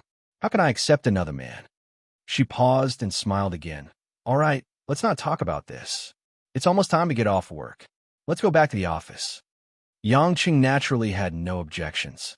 Since she said not to make a fuss, he could only listen to her. Speaking of which, Yang Chung still had the check written by Guo Ziheng in his hand. He had to give it to his ruthless and bored beautiful boss. When he walked into the office, a group of city girls had already begun to dress up and prepare to leave the company. They were dressed beautifully and were naturally going to enjoy the passionate nightlife. Zhao Hongyan and Zhang Kai were quite calm. They didn't specially touch up their makeup. When they saw Yang Chung coming back, they smiled and greeted him. "Did work go smoothly? You came back so late?" Zhao Hongyan asked. Yang Chung nodded and asked curiously, "Why didn't you and Zhang Kai dress up and change your clothes like the others?" Zhao Hongyan sighed bitterly. "Can't you see that Zhang Kai and I are married? We got married last year. We don't need that." "So you guys got married?" Yang Chung was a little shocked. They were 2 young married women. No wonder their figures were so much more plump than other female colleagues. Zhang Kai giggled. "Yang Chung, don't tell me you really want to do something to us. We have husbands, so don't start fighting. Yang Cheng is also a married man. We're the same, Zhao Hongyan said with a smile. Yang Cheng wondered if the relationship between me and Lin Ruoxi could be considered husband and wife. However, he naturally wouldn't say it out loud. After an awkward smile, he dejectedly ran into Mo Chinny's office. The desk lamp in the office had been turned on. In the slightly dimly lit room, Mo Chinny took off her coat and was only wearing a white short-sleeved shirt. She was seriously writing something. She wore a pair of gold-rimmed glasses on her high-nose bridge, and her beautiful hair was casually tied into a braid. A few strands of black hair covered half of her face. She was so focused that she didn't even notice that Yang Cheng had gently pushed the door open. This was a beautiful woman who looked pleasing to the eye no matter how she dressed up. However, she didn't have a good temper. Perhaps most beautiful women have this problem, Yang Cheng honestly thought. Don't you know to knock first? Mo Chinny finally saw Yang Cheng walking to the opposite side of the desk. Although she was curious as to why this man didn't seem to have anything wrong with him and even had an annoying smile on his face, she naturally didn't show it and faintly asked. Yang Cheng pulled a chair and sat down. He slowly placed the check in his hand on the desk. I don't have much experience. Next time, remember to knock first. What is this? Mo Chinny put down the pen in her hand and looked at the check on the desk suspiciously. The denomination was 400,000. Yang Cheng smiled. Miss Mo, didn't you ask me to collect the debt? The remaining 400,000, not a cent less. Mo Chinny picked up the check and looked at the signature on it. It was indeed the shameless hooligan leader of Huaqing Clothing, Guo Ziheng. She couldn't help but be alarmed. She raised her head and carefully looked at Yang Cheng. She really didn't understand how this guy could make the other party obediently return the money they owed. Are you okay? Mo Chinny finally couldn't help but ask. She couldn't help but look up and down at Yang Cheng. She always felt that Yang Cheng should have only come back after a life and death struggle. The last few times she sent the commissioners, they all ended up in the hospital. There was even one who was still in a wheelchair. Yang Cheng pretended not to know anything. He spread out his hands and puzzledly asked, What's the matter? Isn't it just asking for the remaining payment? I think they were pretty easy to talk to. It was even Boss Guo who personally sent someone to send me back. What the hell? Did that group of hooligans become vegetarians? Mo Chinny felt a burst of anger in her heart. It was a good thing that the money owed had been returned. But seeing the man in front of her without the slightest injury and with a relaxed face, why did she feel so unwilling in her heart? These emotions naturally couldn't be displayed openly. Mo Chinny took a deep breath and said, You've worked hard. I'll give you a bonus at the end of the month. You could get off work now. Then I really thank Miss Mo. Yang Cheng seemed to be very satisfied and nodded. He stood up and walked out. When he was about to leave, he turned back and said with a smile that wasn't a smile, Miss Mo, your black clothes are not bad. They're very beautiful. After Yang Cheng left, Mo Chinny still couldn't understand and looked at her body. It was obviously white clothes. Where did the black come from? Looking carefully, she found that there were two indistinct black spots on her chest. Because the shirt was somewhat transparent under the light, she could roughly see that it wasn't clothes. It was a bra. Yang Cheng. After thinking about it, Mo Chinny's face and ears turned red. She gritted her teeth and slammed her palm on the table. Her pair of almond-shaped eyes were almost spitting fire. Just wait and see. After saying goodbye to a group of sisters in the office, Yang Cheng finally felt the joy of being a white-collar worker. This job was indeed a bit more boring than selling mutton skewers, but the environment was really good. Just the fragrance of women that filled the air was not comparable to the stench of the food market. Arriving at the underground parking lot, just as Yang Cheng got into the car, his phone vibrated. It was Li Jingjing. Yang Cheng smiled and picked up the phone. Hello, Brother Yang. Li Jingjing's tone was a bit happy. Thank you. Thank you for what? Yang Cheng naturally wouldn't take the initiative to admit that Chen Dihai's nest was destroyed by him. It's about Chen Dihai. Li Jingjing was a bit quiet, and then seemed to understand something. She changed the topic and said, Anyway, thank you. Dad, Mom, and I are very happy. Listening to the girl's soft voice, Yang Chung was also relieved. It seemed that this girl was also smart. He smiled and said, "Really? That's good. Let your dad continue to do business. I will go and chat with him tomorrow morning." Got it. Is there anything else? Although Yang Chung didn't mind chatting with Li Jingjing for a while, there would be a traffic jam if it was too late. There is nothing else. Li Jingjing hesitated. I just want to know when Brother Yang will come to school to see me. Only then did Yang Chung remembered what he had promised. He couldn't help but feel annoyed at his carelessness and quickly said, "I just started work this week. I may be a little busy, but I will definitely go within this week. Don't worry." Li Jingjing happily responded and hung up the phone. Just as Yang Chung was about to start the car, his phone rang again. This time it was Mother Wong. It was strange why Mother Wong would call him at this time. After all, he said he would go home for dinner. He picked up the phone and didn't say anything. He heard Mother Wong's voice on the other end of the phone urgently shouting, "Young master, come back quickly. Something happened."